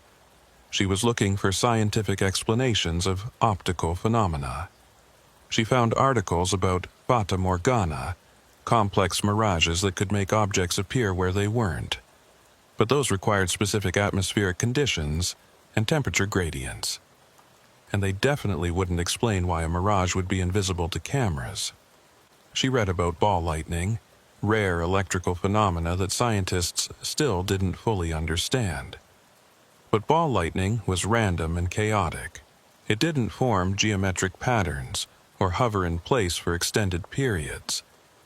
She found papers about unusual atmospheric disturbances near military testing sites, ionized air, electromagnetic pulses, radiation effects. But none of it explained what she'd seen. Around 6 a.m., Brent dozed off in his chair. Ariel kept researching, driven by a need to understand, to find some rational explanation for something that felt deeply irrational. At 7:15, she found something interesting. A scientific paper from 1998 about selective perception phenomena in electromagnetic fields. The abstract discussed cases where human perception of light could be influenced by strong electromagnetic radiation in ways that didn't affect photographic equipment. Ariel read the full paper. It was dense, filled with technical jargon and mathematical formulas. But the core idea was intriguing. Under certain conditions, electromagnetic fields could stimulate the human optical nerve directly, creating the perception of light that wasn't actually there in any measurable physical sense. The paper called these induced phosphenes, basically hallucinations created by electromagnetic stimulation of the brain's visual cortex. But the paper was clear that these were always subjective experiences. No two people would see the same induced phosphene. The brain would interpret the electromagnetic stimulation differently for each individual. Ariel and Brent had seen the exact same thing, same triangle, same movements, same details. That ruled out individual hallucinations, unless they were both being shown the same image somehow. If something was broadcasting electromagnetic signals that stimulated their visual cortexes in identical ways, Ariel closed the laptop. That was crazy. That required technology far beyond anything humanity had developed, which brought her right back to the possibility she'd been trying to avoid, that they'd seen something not made by humans. The sun was fully up now. Ariel packed up her equipment, loaded everything into the Subaru. Brent woke up and helped her break down the last of their camp. "What now?" he asked. "I don't know. Go home, I guess. Try to make sense of this." They drove back to Rachel in silence. The town looked different in daylight, less mysterious. Just a small desert community capitalizing on its proximity to government land and alien mythology. At the Little Ale Inn, they packed up their camp and loaded Brent's tent into the car.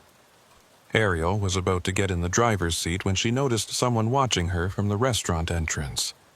An older man, maybe 65, wearing jeans and a faded button-up shirt. He had the weathered look of someone who'd spent decades in the desert sun. "You folks see something last night?" he called out. Ariel hesitated. "Why do you ask?" "Saw you come back late. Saw you drive out again before dawn. That's usually a sign someone saw something." "Do a lot of people see things out here?" The man walked over. Up close, Ariel could see his eyes were sharp and intelligent. "More than most folks realize. I'm Tom, by the way. Tom Harrison. Been living in Rachel for 32 years. Ariel, this is Brent." Tom shook their hands. "Let me guess. Triangle lights? 3 points? White-blue color?" Ariel felt a chill run down her spine. "How did you know?" "Because that's what people see about once a month out here. Sometimes more. Been happening for years. And nobody reports it." "Oh, people report it. To the military, to UFO groups, to news stations. Know what happens? Nothing.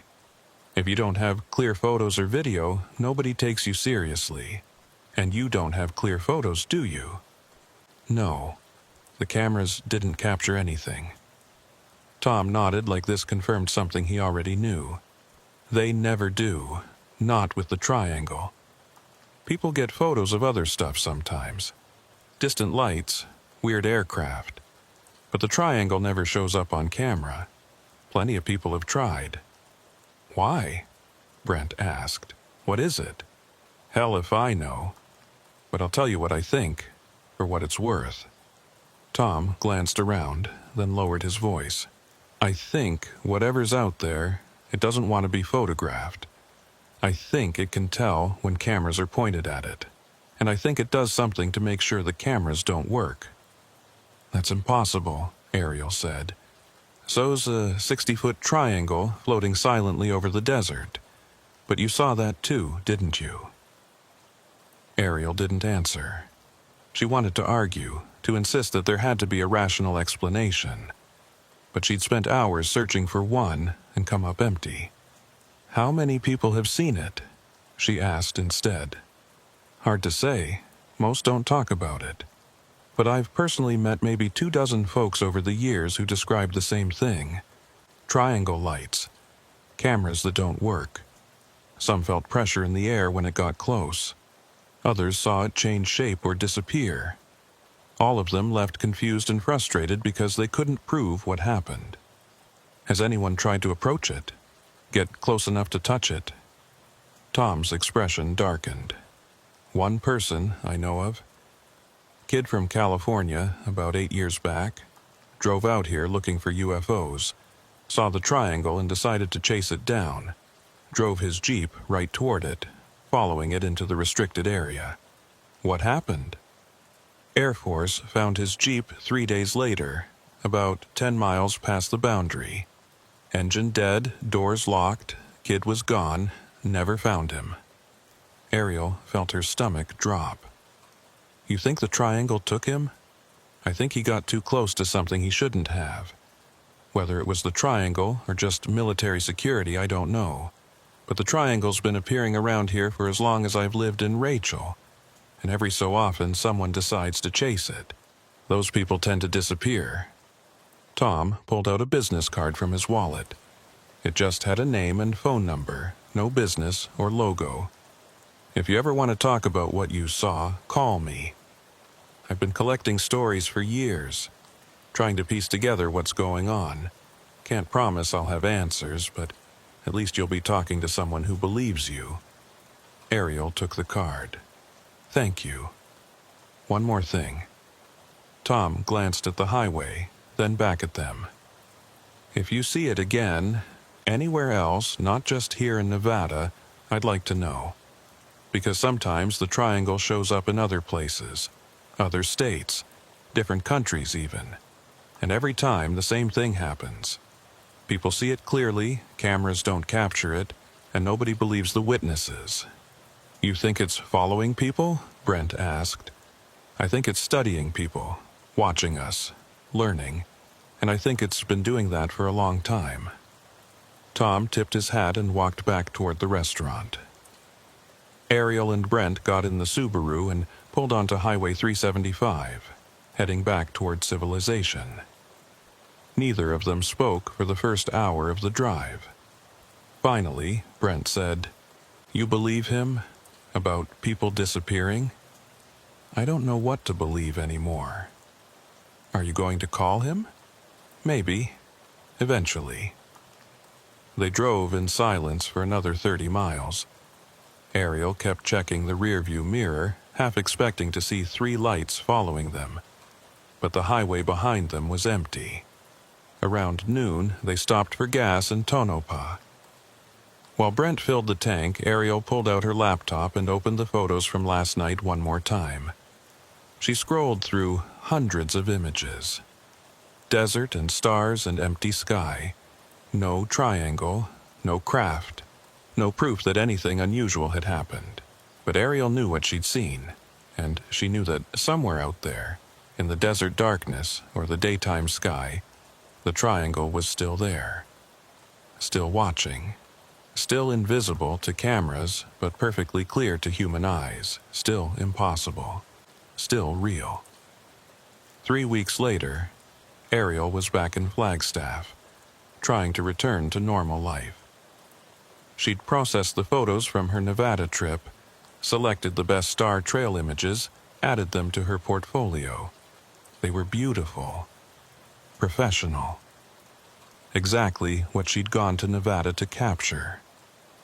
Nobody looking at those images would ever know that during the exposures a massive triangular craft had hovered overhead. The photos showed no sign of it. No light anomalies, no shadows, nothing. Ariel found herself staring at those images late at night, wondering if she'd imagined the whole thing.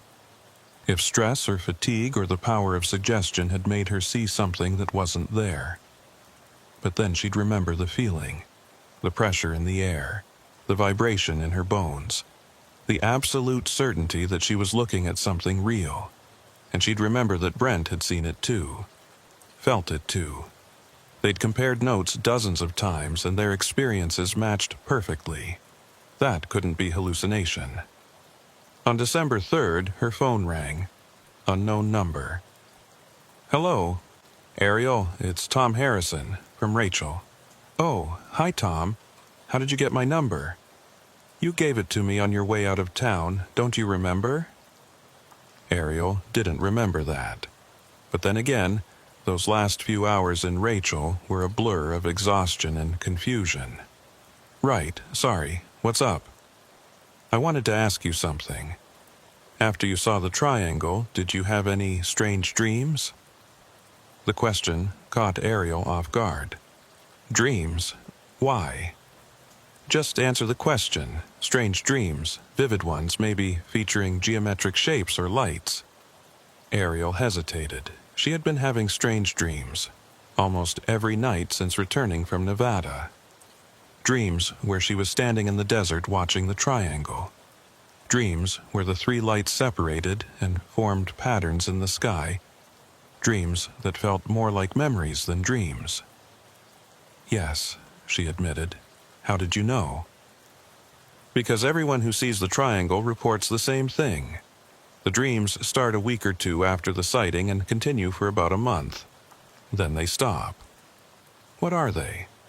"I don't know, but I've got a theory." "Want to hear it?" "Sure." Tom paused. "I think when you see the triangle, something happens to your brain. Like it leaves an impression, and your brain processes that impression through dreams, trying to make sense of something that doesn't fit into normal categories of experience." "That's actually not a bad theory." "There's more. The people who have these dreams, they report that the dreams change over time. First few weeks, they're just replays of the sighting. But later, the dreams start showing new things, different angles, different perspectives. Like your brain is filling in details that weren't consciously observed." Ariel thought about her recent dreams. Tom was right. The early dreams had just been her standing in the desert, watching the triangle from the same perspective as the actual sighting. But lately, the dreams had been different. Sometimes she was seeing the triangle from above, like looking down at it from a great height. Sometimes she was seeing it from inside, though she had no memory of ever being inside it. "Why are you telling me this?" she asked. "Because I want you to keep a dream journal. Write down everything you remember from these dreams. Dates, times, details, perspectives. I'm collecting data from everyone who's seen the triangle, trying to find patterns. You think the dreams mean something? I think everything about the triangle means something. We just don't know what yet." After hanging up with Tom, Ariel started keeping the journal like he'd suggested. Every morning, she'd write down what she remembered from her dreams the night before. December 5th, triangle in the desert. Same as always. 3 lights rotating. December 8th, triangle closer this time. Could see dark material between the lights. Felt like I could reach out and touch it. December 12th, strange dream. Wasn't in the desert. Was somewhere else. Inside something, curved walls, soft blue light. Felt like I was being watched. December 15th, triangle again. But this time there were others. Multiple triangles, dozens of them, filling the sky. Moving in formation. December 19th, not a triangle. Something else. Disc-shaped, silver. Hovering over a city I didn't recognize. The dreams were getting weirder. Less like memories and more like visions of things Ariel had never seen. She mentioned this to Tom during one of their weekly phone calls. "That's normal," he said. "Or as normal as any of this gets. Other witnesses report the same progression. First, dreams match the sighting, then they start diverging, showing other crafts, other locations. What does it mean? Could be your subconscious filling in blanks. Could be your brain trying to make sense of the experience by creating a larger context. Or what?" Tom was quiet for a moment. "Or it could be that seeing the triangle opens some kind of channel. Makes you more aware of things that are always there, but normally invisible. Like learning to see in a new spectrum. That sounds like pseudoscience. So does a triangle that's invisible to cameras. But you saw it." Ariel couldn't argue with that. On December 23rd, Brent called. "You need to see this." "See what?" "Check your email. I sent you a link." Ariel opened her laptop and found Brent's email. It contained a link to a news article from New Zealand. Mysterious triangle lights reported over Auckland. She clicked the link. The article described multiple witnesses seeing 3 lights in triangular formation over the city on December 20th. The lights had rotated, separated, then vanished. No photos or videos had captured the phenomenon clearly, though several people had tried. "It's the same thing," Brent said over the phone. "Same triangle, same behavior, same camera problems. It could be a coincidence. Triangle UFO sightings are pretty common. Read the comments." Ariel scrolled down to the comment section. Dozens of people describing similar experiences. Not just in New Zealand, but all over the world. Belgium, Japan, Argentina. All reporting the same type of sighting. Geometric lights, triangular formation, cameras that wouldn't work properly. And several people mentioned the dreams. Strange, vivid dreams that started after the sighting. "It's everywhere," Brent said. "It's been happening everywhere. We're not the only ones." Ariel spent the next several days searching for triangle UFO reports. She found hundreds of them, thousands, dating back decades. Most were dismissed as hoaxes or misidentifications. But the details were remarkably consistent. 3 lights, geometric formation, silent movement, camera failures. She called Tom and told him what she'd found. "I know," he said. "Been tracking these reports for years. The triangle shows up all over the world. Sometimes it's seen by one person, sometimes by hundreds. Sometimes it interacts with witnesses, sometimes it just observes from a distance. But it's always the same basic phenomenon. So what is it? I don't know. But I'll tell you what I've ruled out. It's not military. No human technology moves like that or evades cameras that effectively. It's not a natural phenomenon. Natural phenomena don't maintain perfect geometric formations or appear consistently across different continents. And it's not mass hallucination. Too many independent witnesses seeing the same thing. So that leaves the possibility that it's not from here, that we're seeing something genuinely alien. Ariel stared at her laptop screen, at the hundreds of triangle sighting reports she'd collected. Part of her wanted to reject the idea, to find some other explanation, but she couldn't deny what she'd seen with her own eyes. The triangle was real, and it was something beyond current human understanding. On January 2nd, 2020, Ariel got a call from an unknown number. When she answered, a woman's voice said, "Is this Ariel Sunford?" "Yes. Who's this?" "My name is Dr. Jennifer Reeves. I'm a researcher studying unusual aerial phenomena. I understand you had an experience in Nevada last November involving triangular lights. Is that correct?" Ariel felt a spike of alarm. "How do you know about that?" "Tom Harrison shared your contact information. With your permission, of course.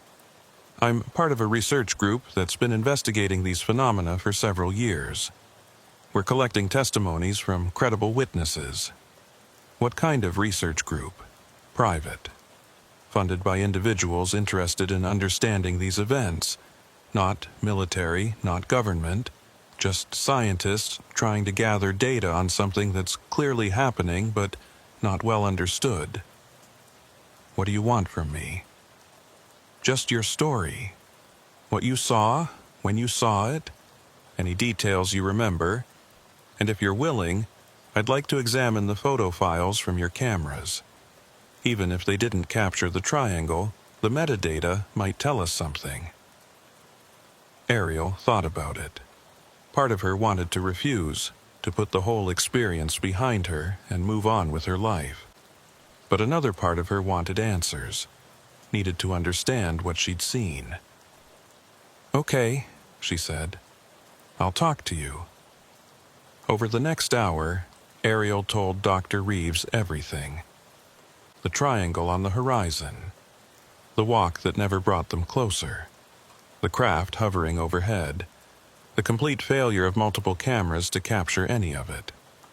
Dr. Reeves listened without interrupting, occasionally making notes.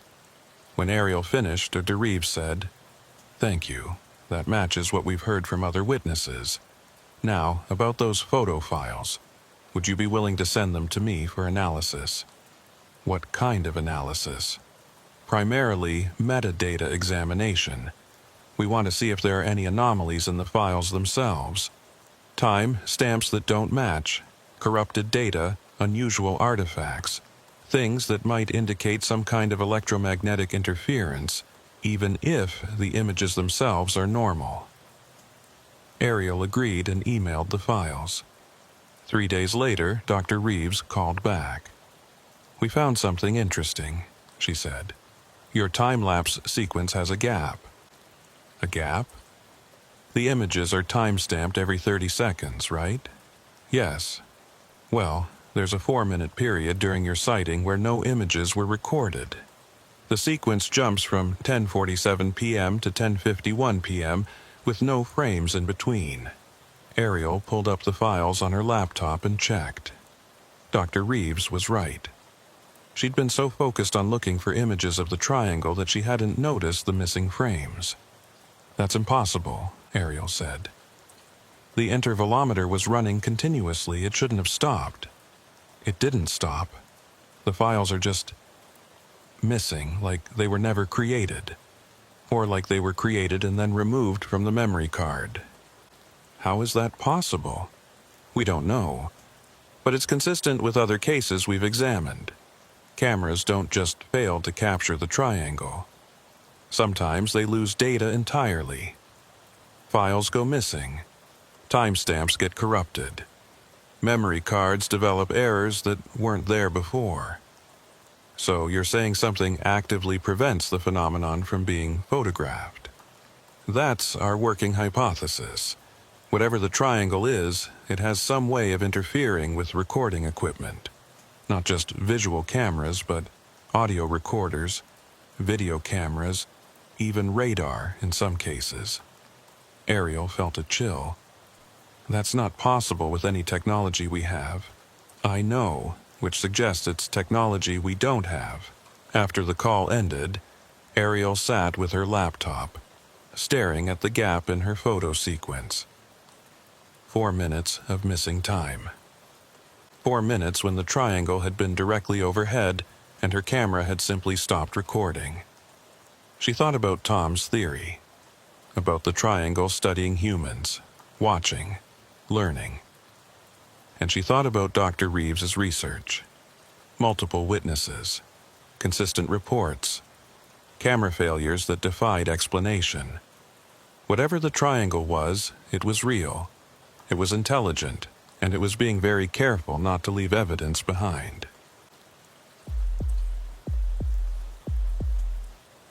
There's a specific kind of silence that exists in the Nevada desert at 2 a.m. It's not just the absence of sound, it's deeper than that. It's like the world has paused to take a breath and forgotten to exhale. Dylan Cortez knew that silence well. He'd been working as a wildlife observer for the Bureau of Land Management for 6 years, spending most of his nights alone in the desert, documenting nocturnal animal behavior. His current assignment was tracking kit fox populations in the buffer zone northwest of Groom Lake.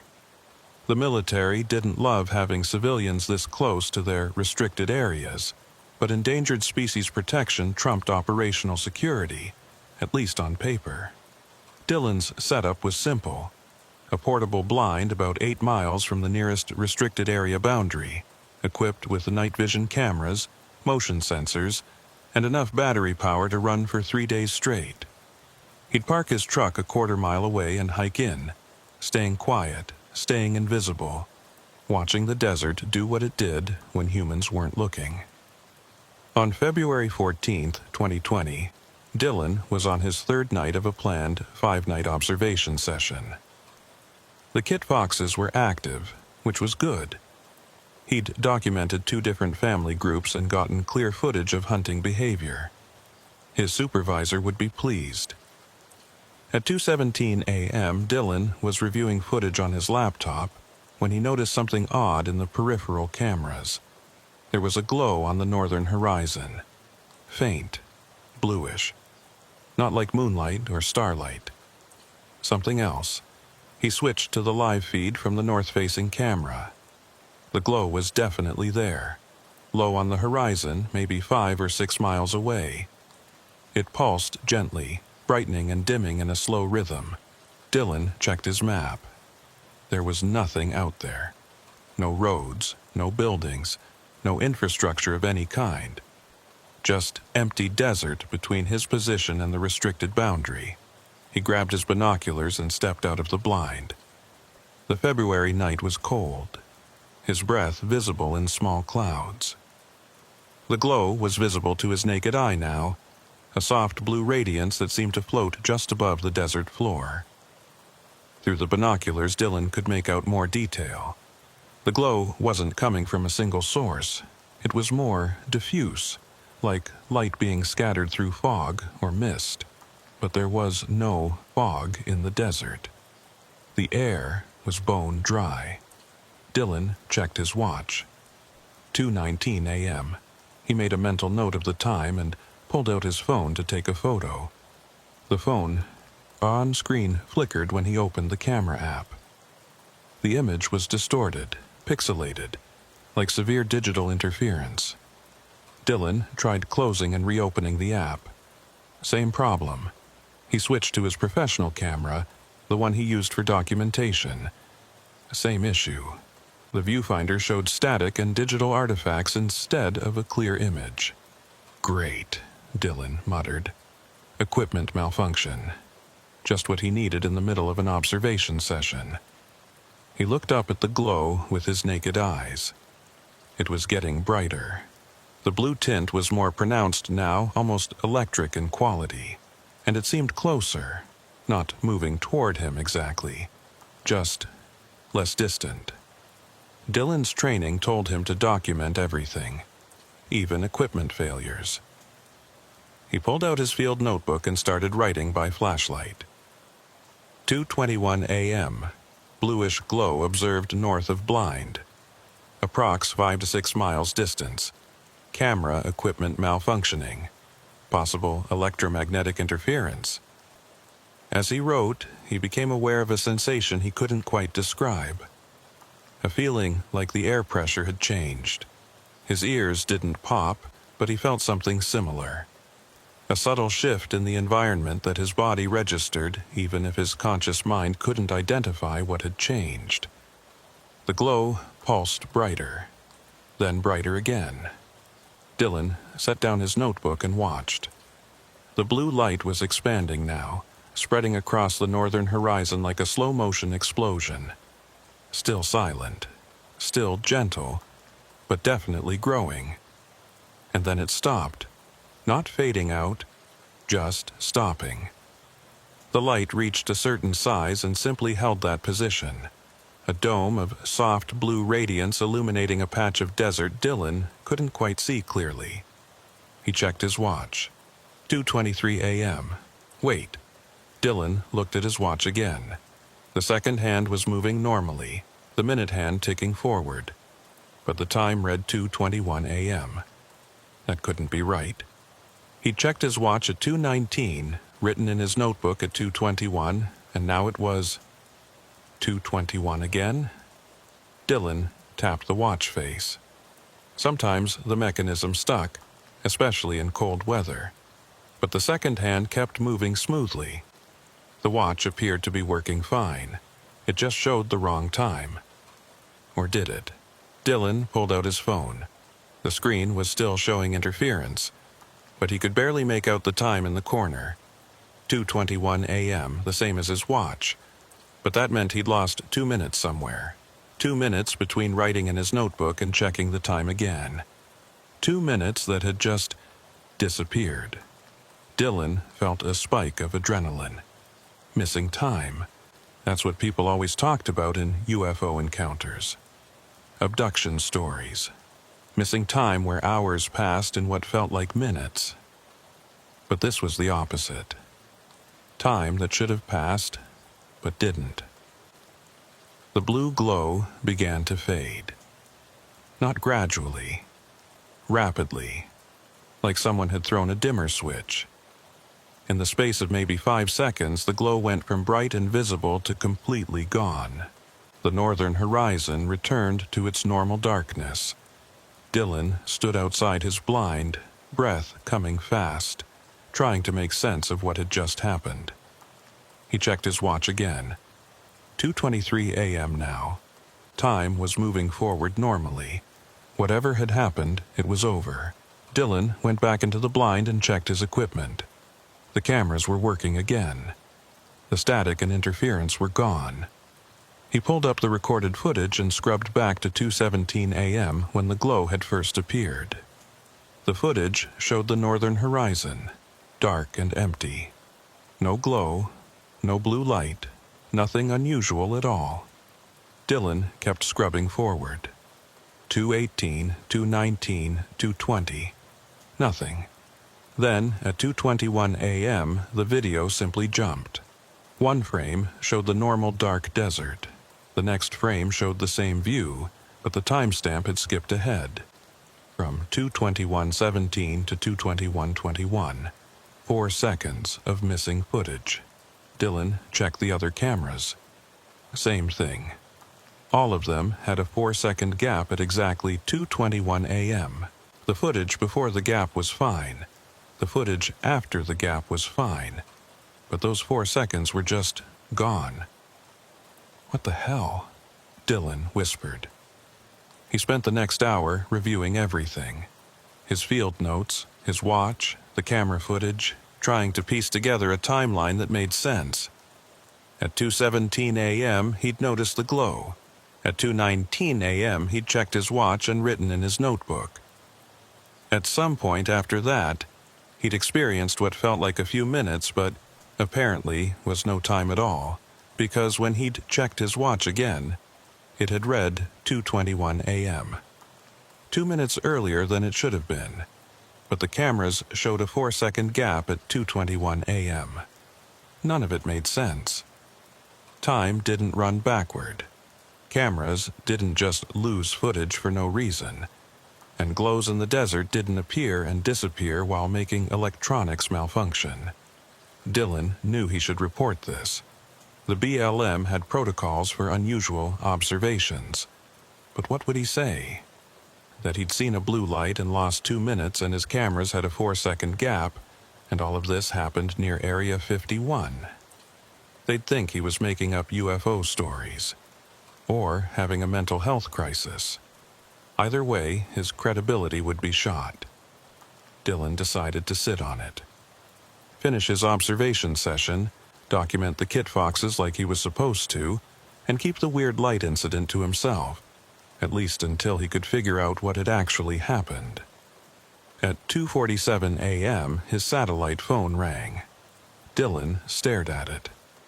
The satellite phone was for emergencies only. He'd had it for 6 years and it had never rung. Not once.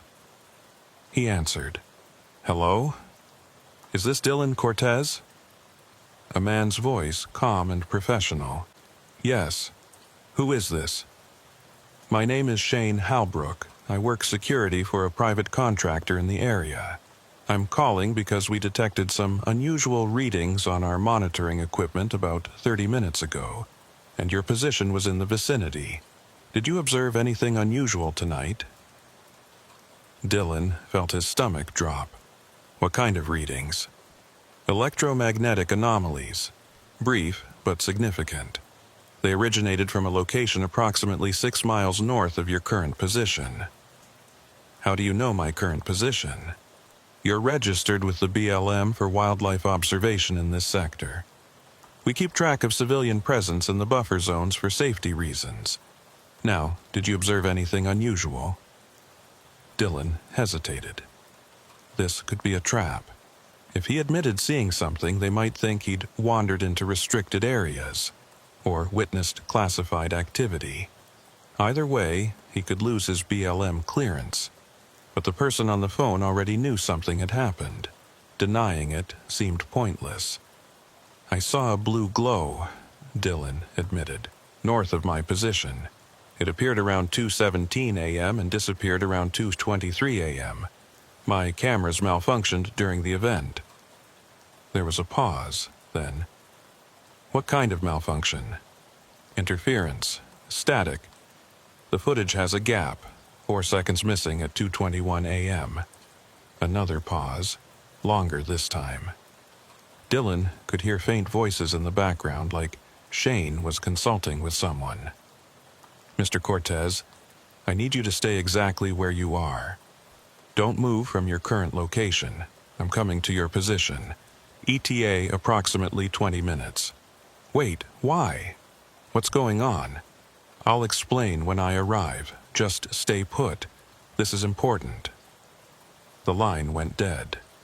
Dylan sat in his blind satellite phone still in his hand, wondering what he'd just gotten himself into.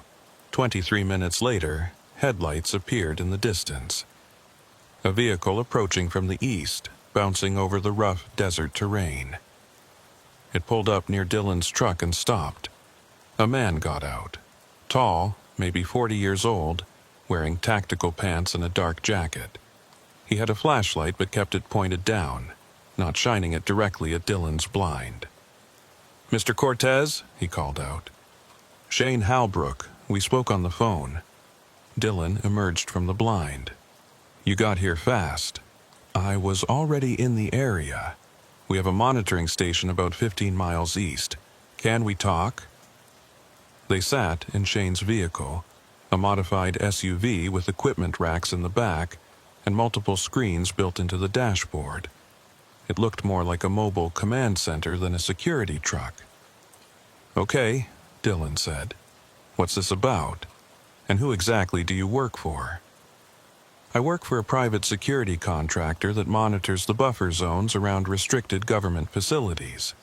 We track potential intrusions, environmental hazards, unusual activity. Tonight, we detected a significant electromagnetic pulse at 2:21 a.m. The pulse originated from a location approximately 6 miles north of your wildlife observation position. The blue glow. Possibly. Did you get a clear look at the source?" "No, it was too far away. Just a glow on the horizon. But my cameras malfunctioned, and I lost time." Shane's expression sharpened. "What do you mean, lost time?" Dylan explained about the watch. The 2 missing minutes. The feeling that time had somehow run backward while he was experiencing it moving forward. Shane pulled out a tablet and started typing notes.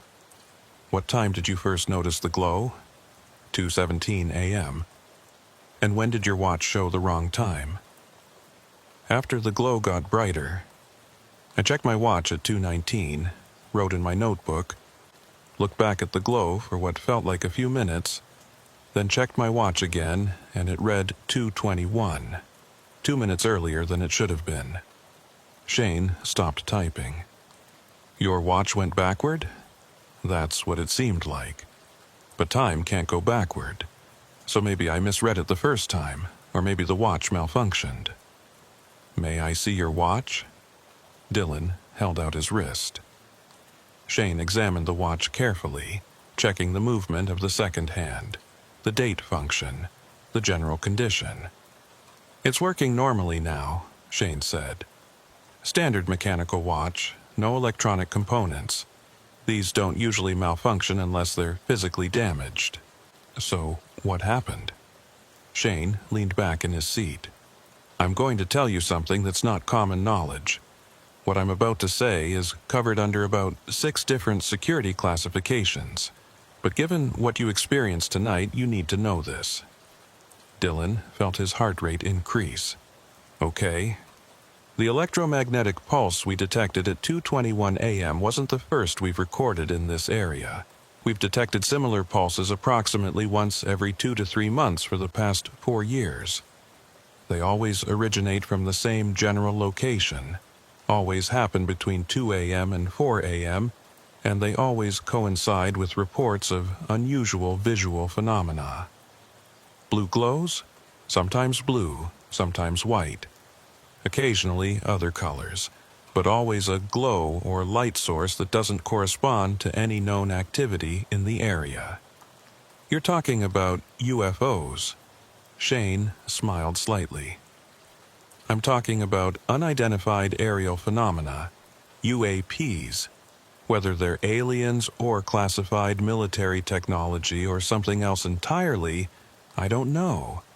But they're real, they're recurring, and they have measurable effects on the environment and on people who observe them." "Effects like lost time?"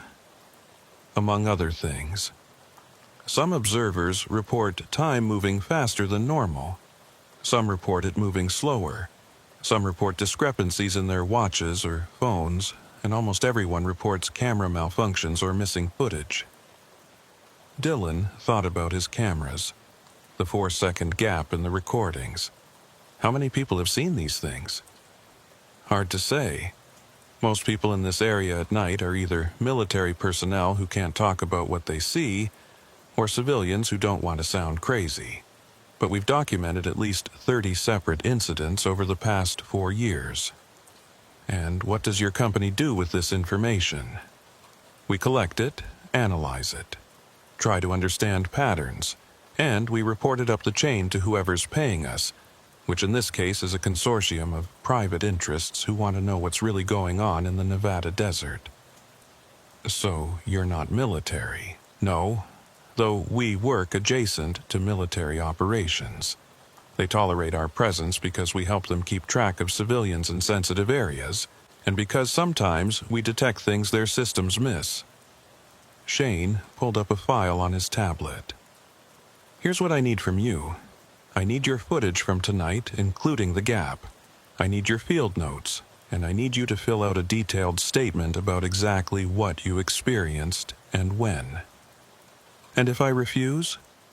Then you go back to observing Kit Foxes, and I go back to monitoring electromagnetic anomalies, and we both pretend this conversation never happened. But you'll spend the rest of your life wondering what that blue glow was and why your watch ran backward. Personally, I think you'd rather have answers. Dylan considered this. Shane had a point. The scientific part of his brain needed to understand what had happened.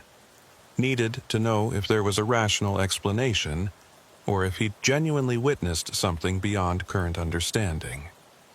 Okay, Dylan said. I'll cooperate, but I want something in return. What? I want to know what you find out. If you analyze my footage and figure out what caused this, I want to be told. No classified secrets bullshit. I saw it, I experienced it, I deserve to know what it was. Shane thought about this for a moment. I can't promise full disclosure. Some of what we learn might be classified, but I can promise to share whatever I'm allowed to share. Deal? Deal. They shook hands. Dylan spent the next hour going through everything with Shane. They reviewed the camera footage frame by frame, examined the 4-second gap, checked the timestamps on all the equipment. Shane had brought his own recording equipment, high-end stuff that Dylan didn't recognize. He'd been monitoring the area from his station 15 miles away when the electromagnetic pulse occurred. Look at this, Shane said, pulling up a graph on his tablet. This is electromagnetic spectrum analysis from 2:15 a.m. to 2:30 a.m. The graph showed a relatively flat line with small fluctuations.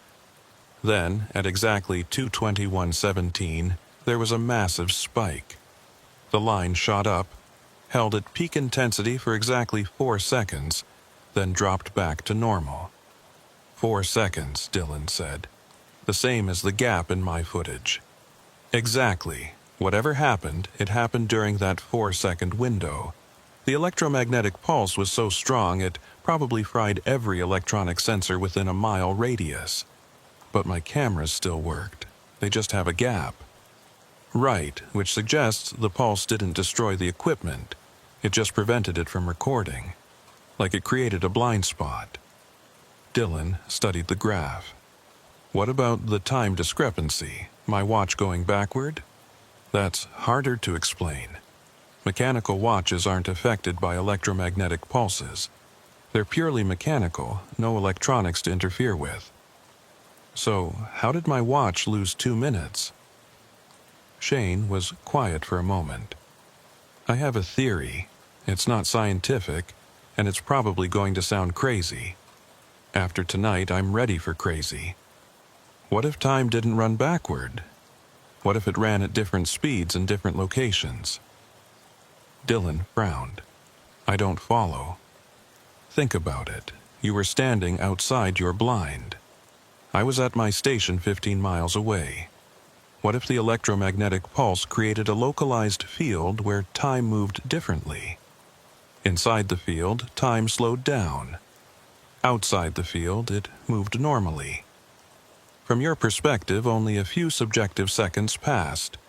But from my perspective and from the perspective of your watch, which was on your wrist inside the field, more time passed. That's... Dylan trailed off.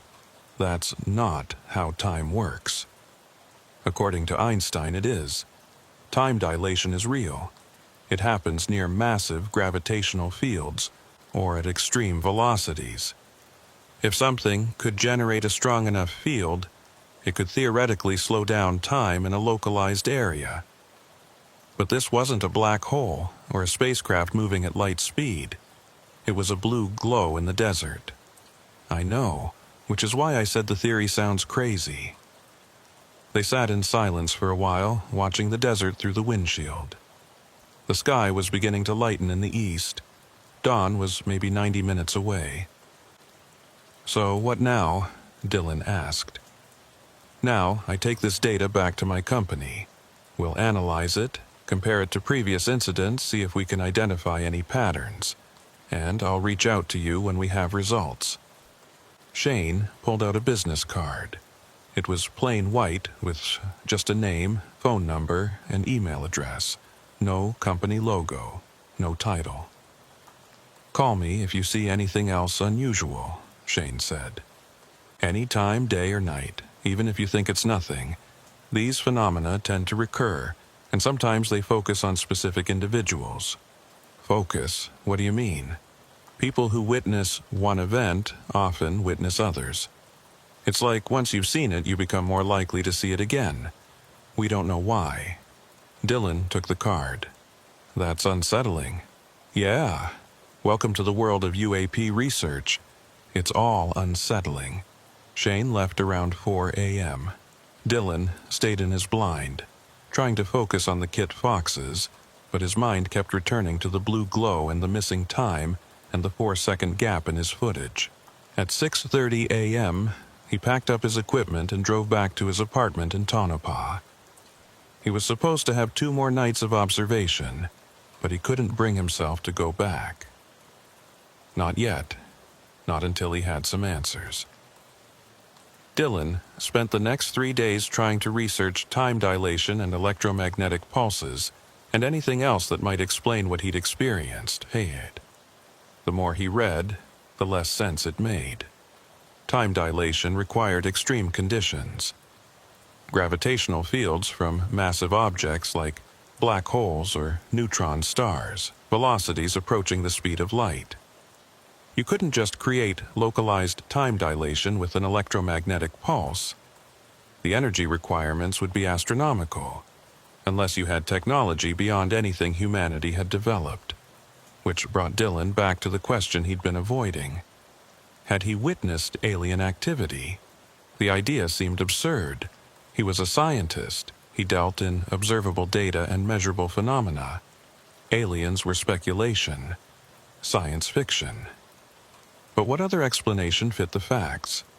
A blue glow that appeared and disappeared. Electromagnetic pulse strong enough to affect electronics but not destroy them. Localized time distortion. Camera footage with a perfectly synchronized 4-second gap. No natural phenomenon did all of those things. No human technology did all of those things, which left something else. On February 18th, Shane called. "I've got preliminary results," he said. "Can you meet me?" "Where?" "There's a diner in Goldfield. Place called the Santa Fe. Can you be there in an hour?" "Yeah, I'll be there." Dylan drove to Goldfield, a nearly abandoned mining town about 40 miles south of Tonopah. The Santa Fe Diner was one of the few operating businesses left. A small building with faded paint and a neon sign that flickered. Shane was already there, sitting in a corner booth with his tablet and several paper files spread across the table. "Thanks for coming," Shane said as Dylan sat down.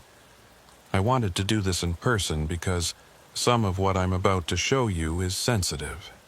"Sensitive how?" "Sensitive as in my employers don't know I'm sharing it. Officially, our company policy is to collect data from witnesses and then cut off contact. But I've been doing this for 8 years, and I've seen enough to know that the people who experience these events deserve answers." Shane slid a folder across the table. "This is every documented incident we have from the past 4 years. 32 events total, all of them within a 50-mile radius of Groom Lake. All of them exhibiting similar characteristics." Dylan opened the folder. Inside were incident reports, each one summarizing a different sighting. Blue glows, white lights, triangular formations, disc-shaped objects. The descriptions varied, but certain elements were consistent. Electromagnetic interference, camera malfunctions, time discrepancies. "Look at the timestamps," Shane said. Dylan scanned through the reports. The incidents occurred at different times, but there was a pattern. Most happened between 2 a.m. and 4 a.m. And when Dylan looked closer, he noticed something else. "They're all at specific times," he said. 2:21 a.m., 2:47 a.m., 3:13 a.m.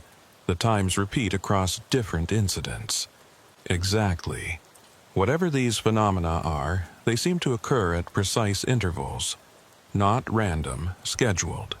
Scheduled by who? That's the question. Shane pulled up a graph on his tablet. This is a timeline of all 32 incidents plotted by date and time. Notice anything? Dylan had studied the graph. The incidents weren't evenly distributed. They clustered around certain dates, new moons, equinoxes, specific calendar dates that repeated annually. "It's following a pattern," Dylan said. "But what kind of pattern? We don't know, but here's the really interesting part." Shane swiped to a different screen. These are the time discrepancies reported by witnesses. Some people experienced time speeding up. Some experienced it slowing down. Some experienced it running backward, like you did. The screen showed a chart with witness names, dates, and time discrepancies. Dylan's own incident was listed at the bottom. Dylan Cortez, Feb 14, 2020, 2 minutes. But what caught his attention was the variation. Some witnesses had lost seconds, some had lost minutes. One person had apparently lost an entire hour, though they'd only experienced about 5 minutes of subjective time. "The discrepancies aren't random either," Shane said. "They correlate with distance from the phenomenon. The closer you are, the stronger the effect. So, the blue glow I saw created a field that affected time differently at different distances. That's our working theory. And here's where it gets weird." Shane pulled up another file. 2 weeks ago, we had an incident where 2 separate witnesses observed the same phenomenon from different locations. One was about 2 miles north of the event. The other was about 2 miles south. And the northern witness reported their watch gaining 5 minutes. The southern witness reported losing 3 minutes. Same event, same electromagnetic pulse, but opposite time effects depending on position. Dylan felt a chill run down his spine. That's impossible. Time can't run in different directions simultaneously. According to known physics, no. But if something could create a strong enough gravitational or electromagnetic field, it might be able to warp space-time in localized areas, create pockets where time flows at different rates or even in different directions. That would require technology far beyond anything we have. "I know." They sat in silence for a moment. The waitress came by to refill their coffee. Dylan waited until she was out of earshot before speaking again. "You're saying aliens.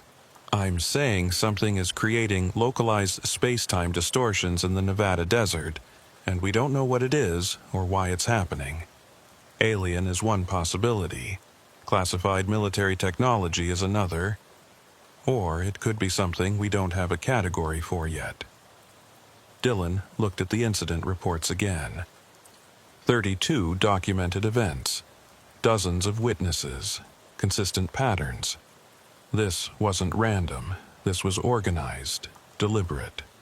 "What do your employers think?" he asked.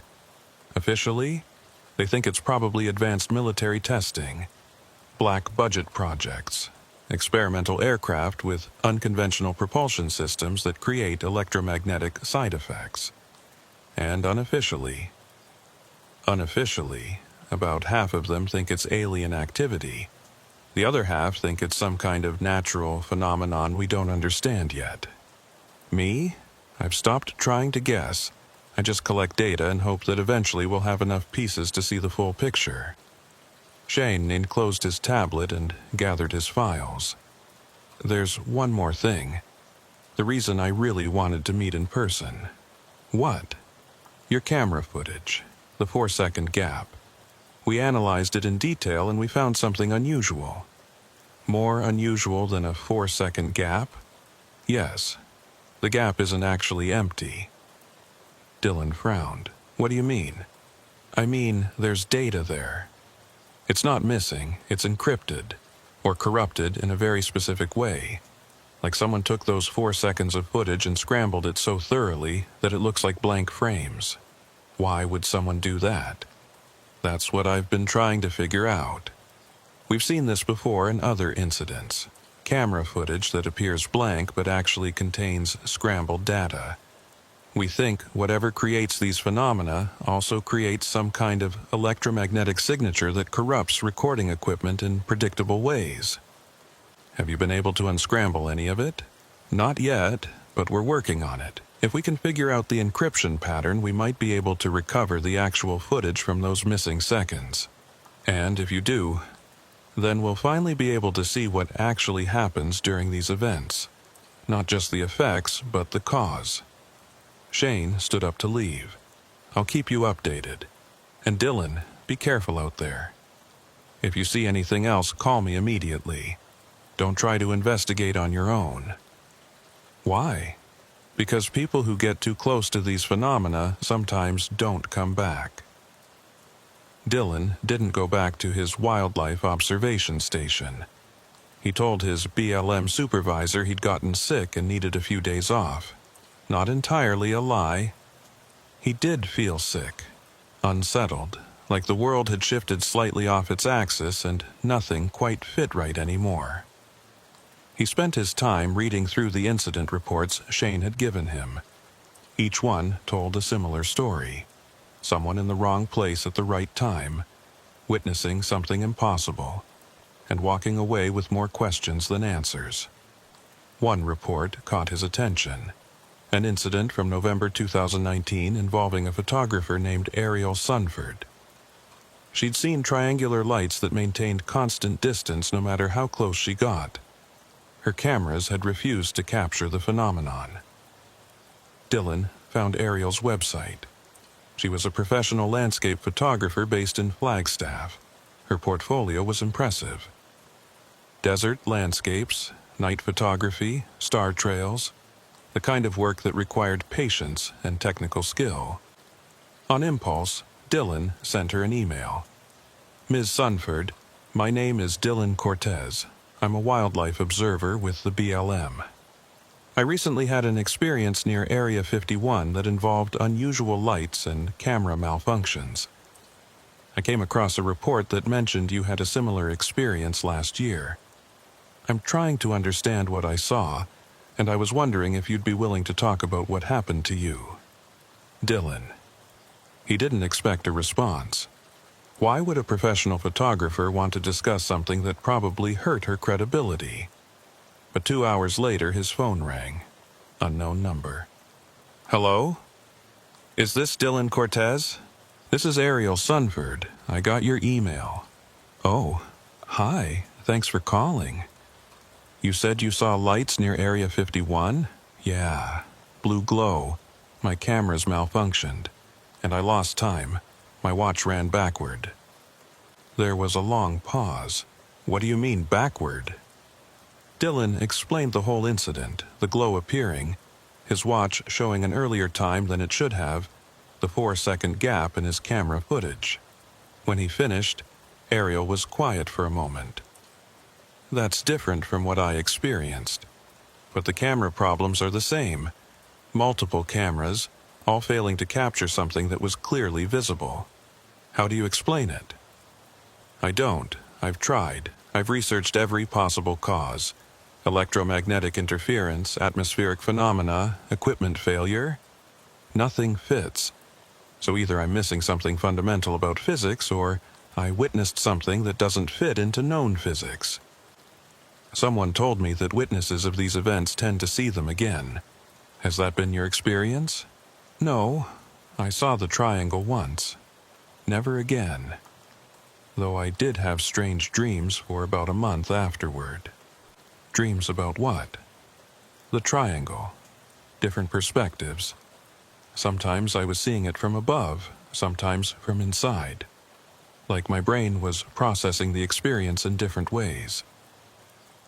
Dylan thought about his own dreams since the incident. He'd been having them too. Dreams where he was standing in the blue glow, watching time move in different directions simultaneously. Dreams that felt more like memories than imagination. "Do you think they're real?" Dylan asked. "The lights, the phenomena. Do you think they're actually happening? Or are we all experiencing some kind of mass hallucination?" "They're real," Ariel said without hesitation. "I don't know what they are, but they're physically real. Too many independent witnesses seeing the same things in the same places. That's not hallucination. So, what are they? I wish I knew. I've been in contact with a researcher named Dr. Jennifer Reeves. She studies UAPs. She's collected hundreds of reports from credible witnesses. According to her, these phenomena have been occurring for decades, maybe longer. And they're not random. They follow patterns. I've seen some of those patterns. Specific times, specific dates. Then you're ahead of where I was. When I saw the triangle, I thought it was a one-time thing, an anomaly. But the more I learn, the more I realize this is systematic, organized. Whatever's creating these events, it's doing so deliberately." They talked for another hour. Ariel shared what she'd learned from Dr. Reeves and from other witnesses. Dylan shared what Shane had told him about the electromagnetic pulses and the time discrepancies. Before they hung up, Ariel said, "Be careful, Dylan. People who dig too deep into this tend to attract attention. Not all of it friendly." "What do you mean?" "I mean, there are organizations that don't want this information becoming public. They'll go to considerable lengths to keep witnesses quiet." "Are you scared?" "A little. But I'm more curious than scared. I need to know what I saw, even if finding out is dangerous." After the call ended, Dylan sat with his phone, thinking about what Ariel had said. Organizations that wanted to keep things quiet. Witnesses who disappeared. Shane had said something similar. People who get too close don't come back. Dylan should probably let it go. Go back to observing Kit Fox's, file his report with the BLM. Forget about blue glows and lost time and encrypted camera footage. But he knew he wouldn't. Couldn't. The scientist in him needed answers. On February 23rd, Shane called in again. "We made a breakthrough with the footage," he said. "Can you come to our facility?" "Your facility? I thought you were private security." "We are, but we have a research lab. It's unofficial, off the books. Located about 60 miles northwest of Tonopah. I'll send you coordinates. Is it safe?" "Safer than meeting in public. And you'll want to see this in person." Dylan drove out the next morning. The coordinates led him to what looked like an abandoned mining operation.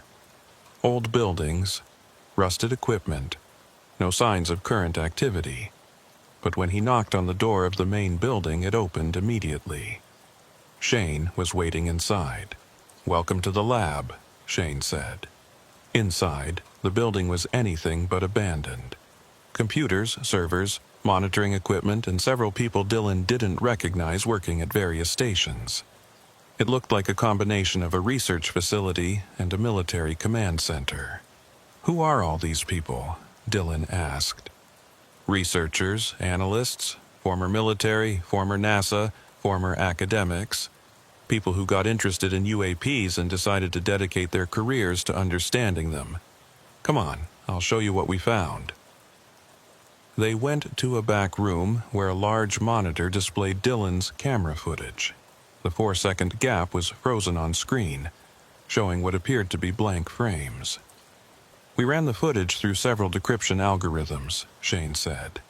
"Standard stuff at first. Then we tried some unconventional approaches based on electromagnetic interference patterns. And we found this." He pressed a button. The blank frames suddenly resolved into an image. Dylan stepped closer to the screen. The image was distorted, pixelated, like looking through static, but he could make out shapes. The desert, the horizon, and something else, something hovering above the ground. It wasn't the blue glow he'd seen. This was a structure, geometric, angular, made of material that seemed to absorb light. Dark surfaces with bright points that could have been windows or lights. "What is that?" Dylan whispered. "We don't know, but it was there during the 4-second gap.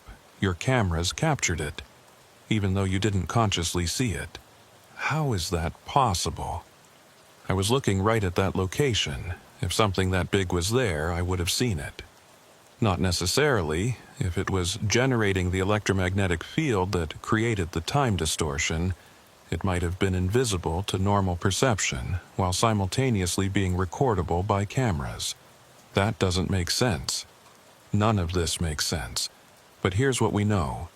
During those 4 seconds, something was physically present at that location, something large enough to generate a massive electromagnetic pulse, and something capable of remaining invisible to human eyes while still being detectable by electronic sensors." Dylan studied the image. The structure was hard to make out clearly through the distortion, but it was definitely there, solid, real. "Have you found this in other footage?" he asked. "We've just started going back through our archives, but yes, several other incidents have similar encrypted data in their missing footage. We're in the process of recovering all of it. And when you do, when you have clear images of whatever these things are, then we'll finally have proof, real, undeniable proof that something is operating in Nevada airspace. Something that can manipulate space-time and electromagnetic fields. Something that doesn't want to be photographed, but can't completely hide from electronic sensors." Shane pulled up another screen. "There's more. Remember I told you about the incident where 2 witnesses experienced opposite time effects? Yeah. One gained 5 minutes, one lost 3. We got footage from both witnesses, and we've been able to decrypt some of it. Here's what the northern witness recorded." The screen showed distorted footage similar to Dylan's, but in this footage, the structure was closer, more visible. And it was moving, not flying, rotating, spinning slowly like it was on an invisible axis. And here's what the southern witness recorded. Different angle. Same structure. But in this footage it was moving differently, not rotating, expanding and contracting, like it was breathing. "They saw the same object doing different things," Dylan said. "Or they saw different aspects of the same event. Like the object was in multiple states simultaneously and each witness only perceived one version. That's quantum mechanics, superposition, things existing in multiple states until observed. I know, which suggests whatever this is, it's operating according to physical laws we don't fully understand. Laws that allow for time distortion and quantum superposition at macroscopic scales." Dylan felt overwhelmed. This was beyond his expertise, beyond anything he'd studied or prepared for. "What do we do with this information?" he asked. "That's the question I've been struggling with. My company wants to keep it quiet, study it internally, eventually sell the findings to the highest bidder. But that feels wrong. If something this significant is happening, the public has a right to know. Going public would destroy both our careers. Probably. But staying silent feels like lying." They stood in the darkened room, watching the distorted footage play on loop. The structure rotating, expanding, existing in states that shouldn't be possible. "I need time to think," Dylan said finally. "Take all the time you need. But Dylan, whatever you decide, be careful. There are people who've been keeping this secret for decades. They won't appreciate anyone trying to expose it." Dylan didn't go home. He drove aimlessly through the Nevada desert, trying to process everything he'd learned. The footage, the structure, the implications. If what Shane had shown him was real, if those images were actually recovered from encrypted camera data, then it changed everything. It meant something was operating in Nevada with technology far beyond human capabilities. Something that could manipulate time and space and electromagnetic fields.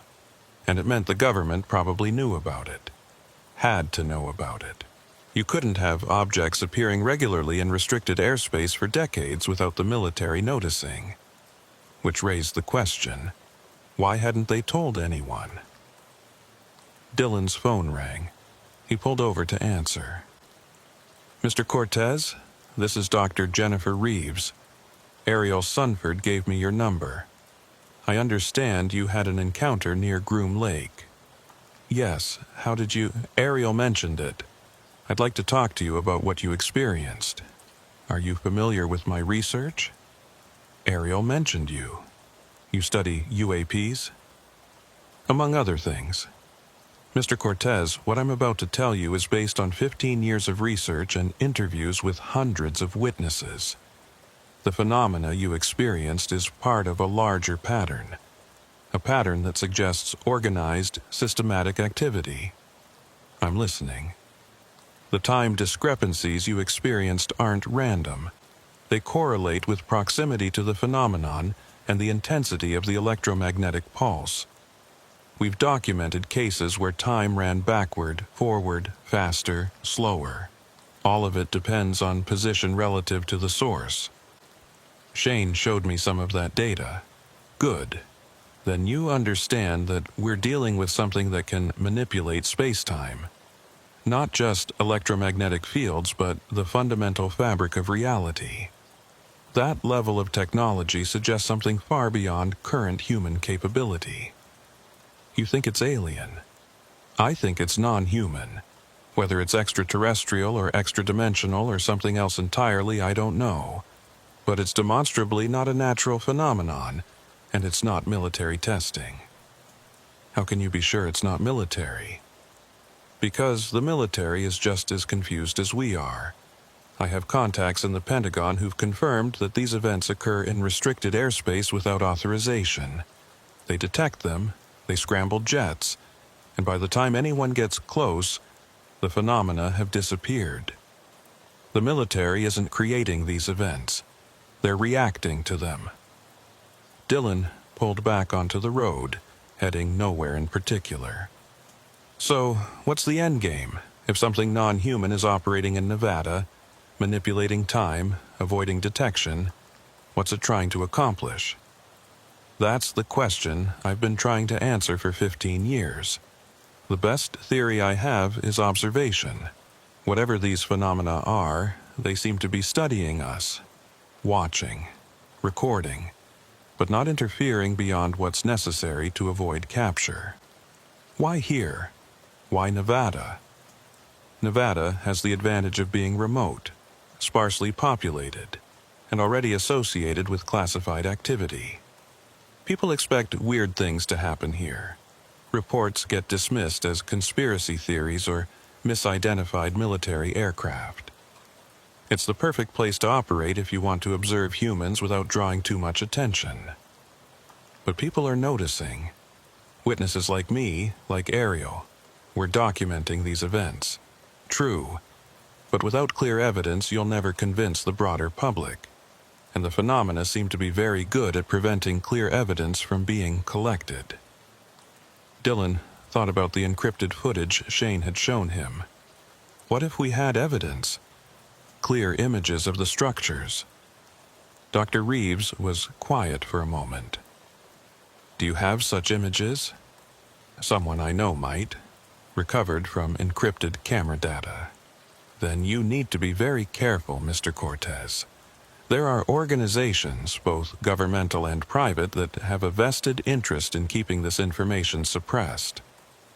If you have clear evidence of non-human technology operating in U.S. airspace, you've put yourself in a dangerous position. What should I do? That's up to you.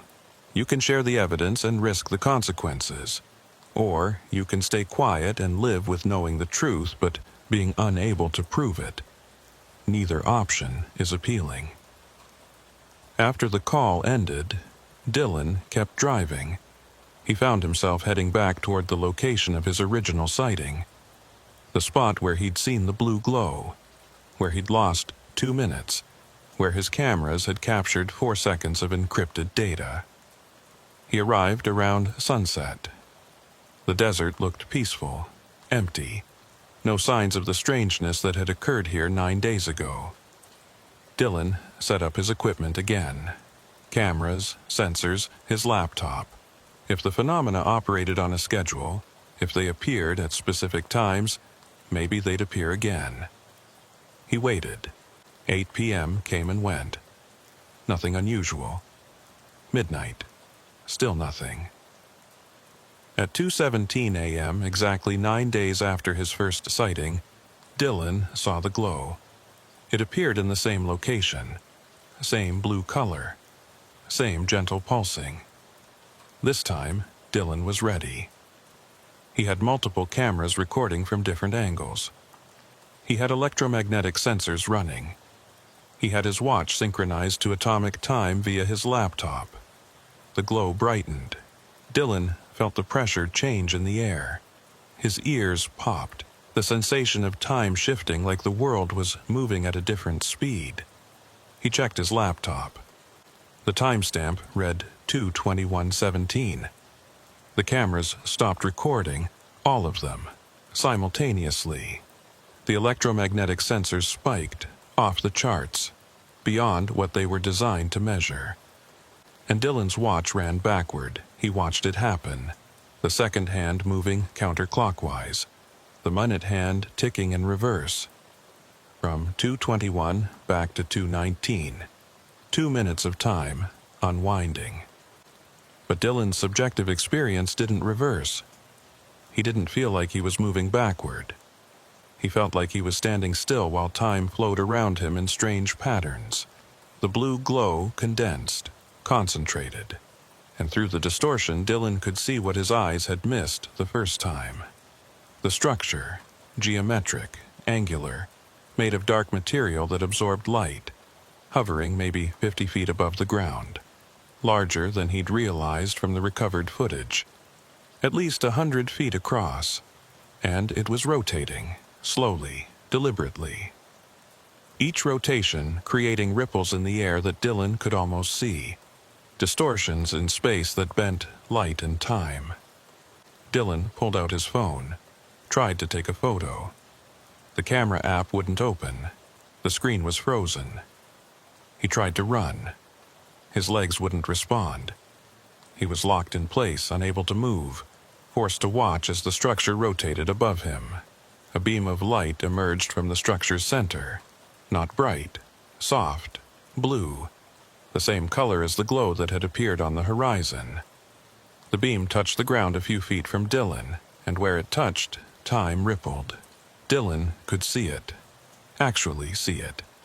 Waves of temporal distortion spreading out from the point of contact, warping the desert around him. The rocks and plants seemed to age and rejuvenate rapidly, cycling through seasons in seconds. Then the beam moved, slowly, deliberately, toward Dylan. He tried to move again, couldn't. His body wouldn't obey. All he could do was stand there and watch as the beam of blue light approached.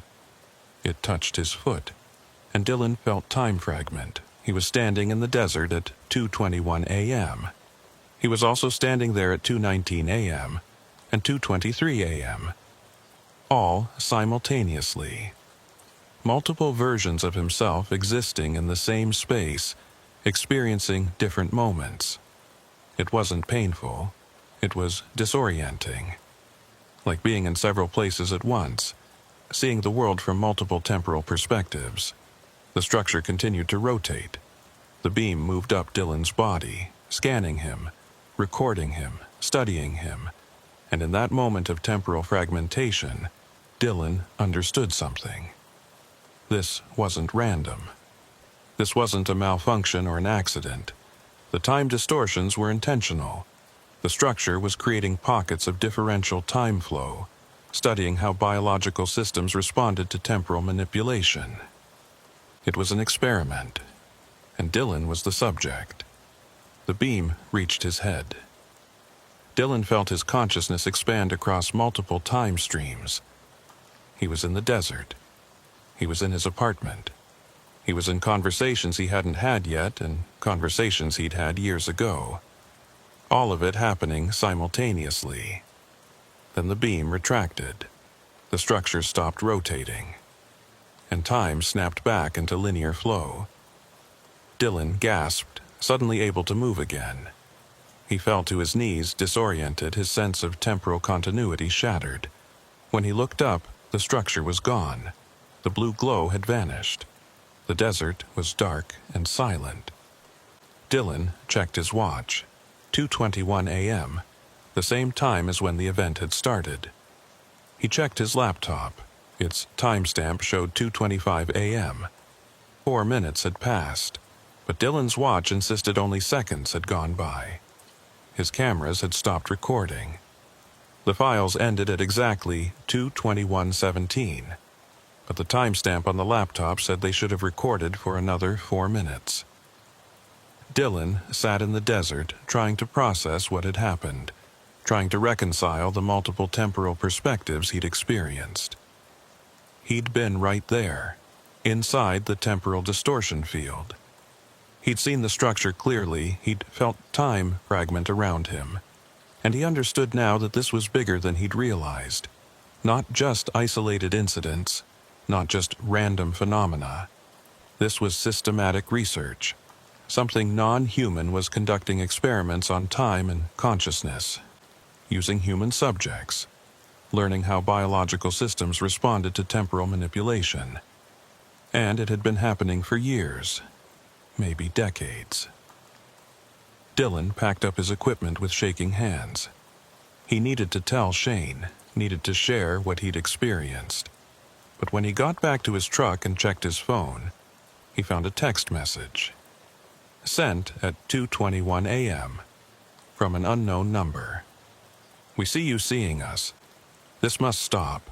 Forget what you witnessed. Return to your normal life. Further investigation will have consequences." Dylan stared at the message. Someone had sent it during the exact moment of the temporal distortion. Someone who knew he was there. Someone who was watching. He started his truck and drove away from the site, constantly checking his rearview mirror. The desert behind him was dark and empty. But Dylan knew he wasn't alone out there anymore. Dylan never went back to that location. He filed his BLM reports, returned to his wildlife observation work, and stopped investigating UAPs. But he kept in touch with Shane. They talked occasionally, always on encrypted channels, always careful about what they said. 3 months after his second encounter, Shane called with news. "We've identified a pattern in the time discrepancies," he said.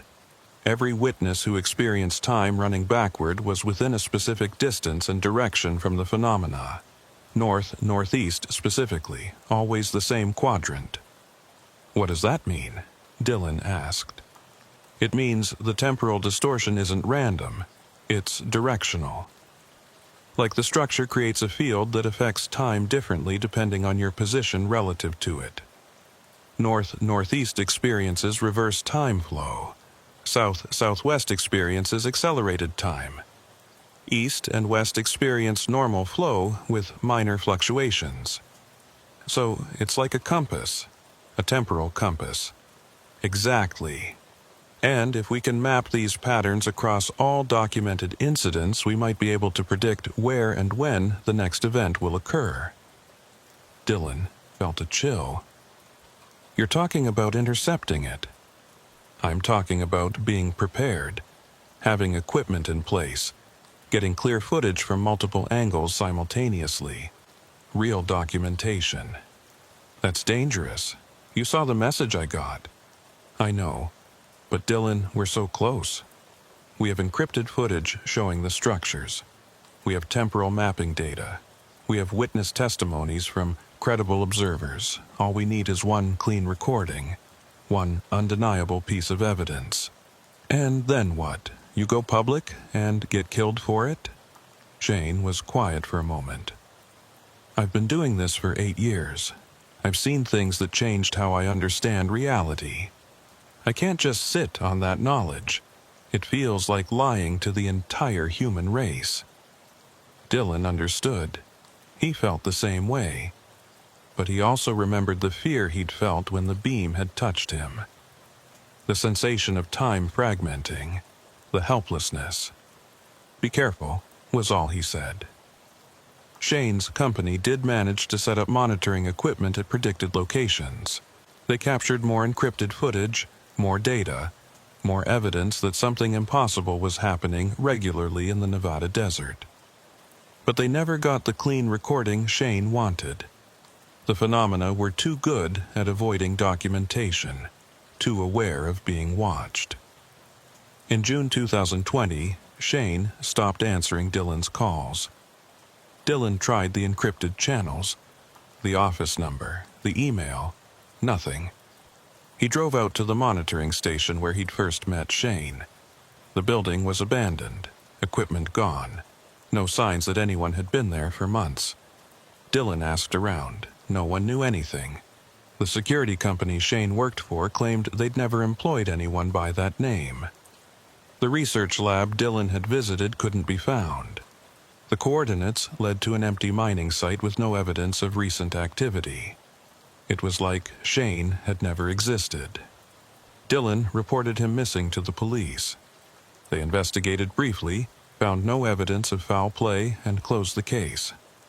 People disappeared in Nevada all the time. The desert was unforgiving to those who weren't careful. But Dylan knew better. Shane hadn't gotten lost in the desert. He'd gotten too close to the truth. Dr. Reeves continued her research, collecting testimonies from witnesses around the world, building a database of incidents that all pointed to the same conclusion. Humanity wasn't alone, and whatever shared the planet with us was conducting experiments we barely understood. She reached out to Dylan occasionally, sharing new findings, asking if he'd experienced anything else unusual. He always said no. He'd learned his lesson about investigating too deeply. Ariel Sunford went back to photography. She never saw the triangle again, but she never forgot it either. Sometimes she'd send Dylan emails, brief check-ins, making sure he was okay, making sure he hadn't disappeared like Shane. And Dylan kept watching the sky, kept monitoring his equipment, kept waiting for the blue glow to return. It never did.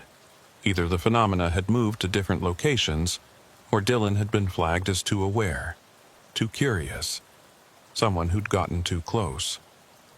But the experience changed him, made him understand that reality was stranger and more complex than he'd been taught. That time wasn't the simple, linear thing physics textbooks described.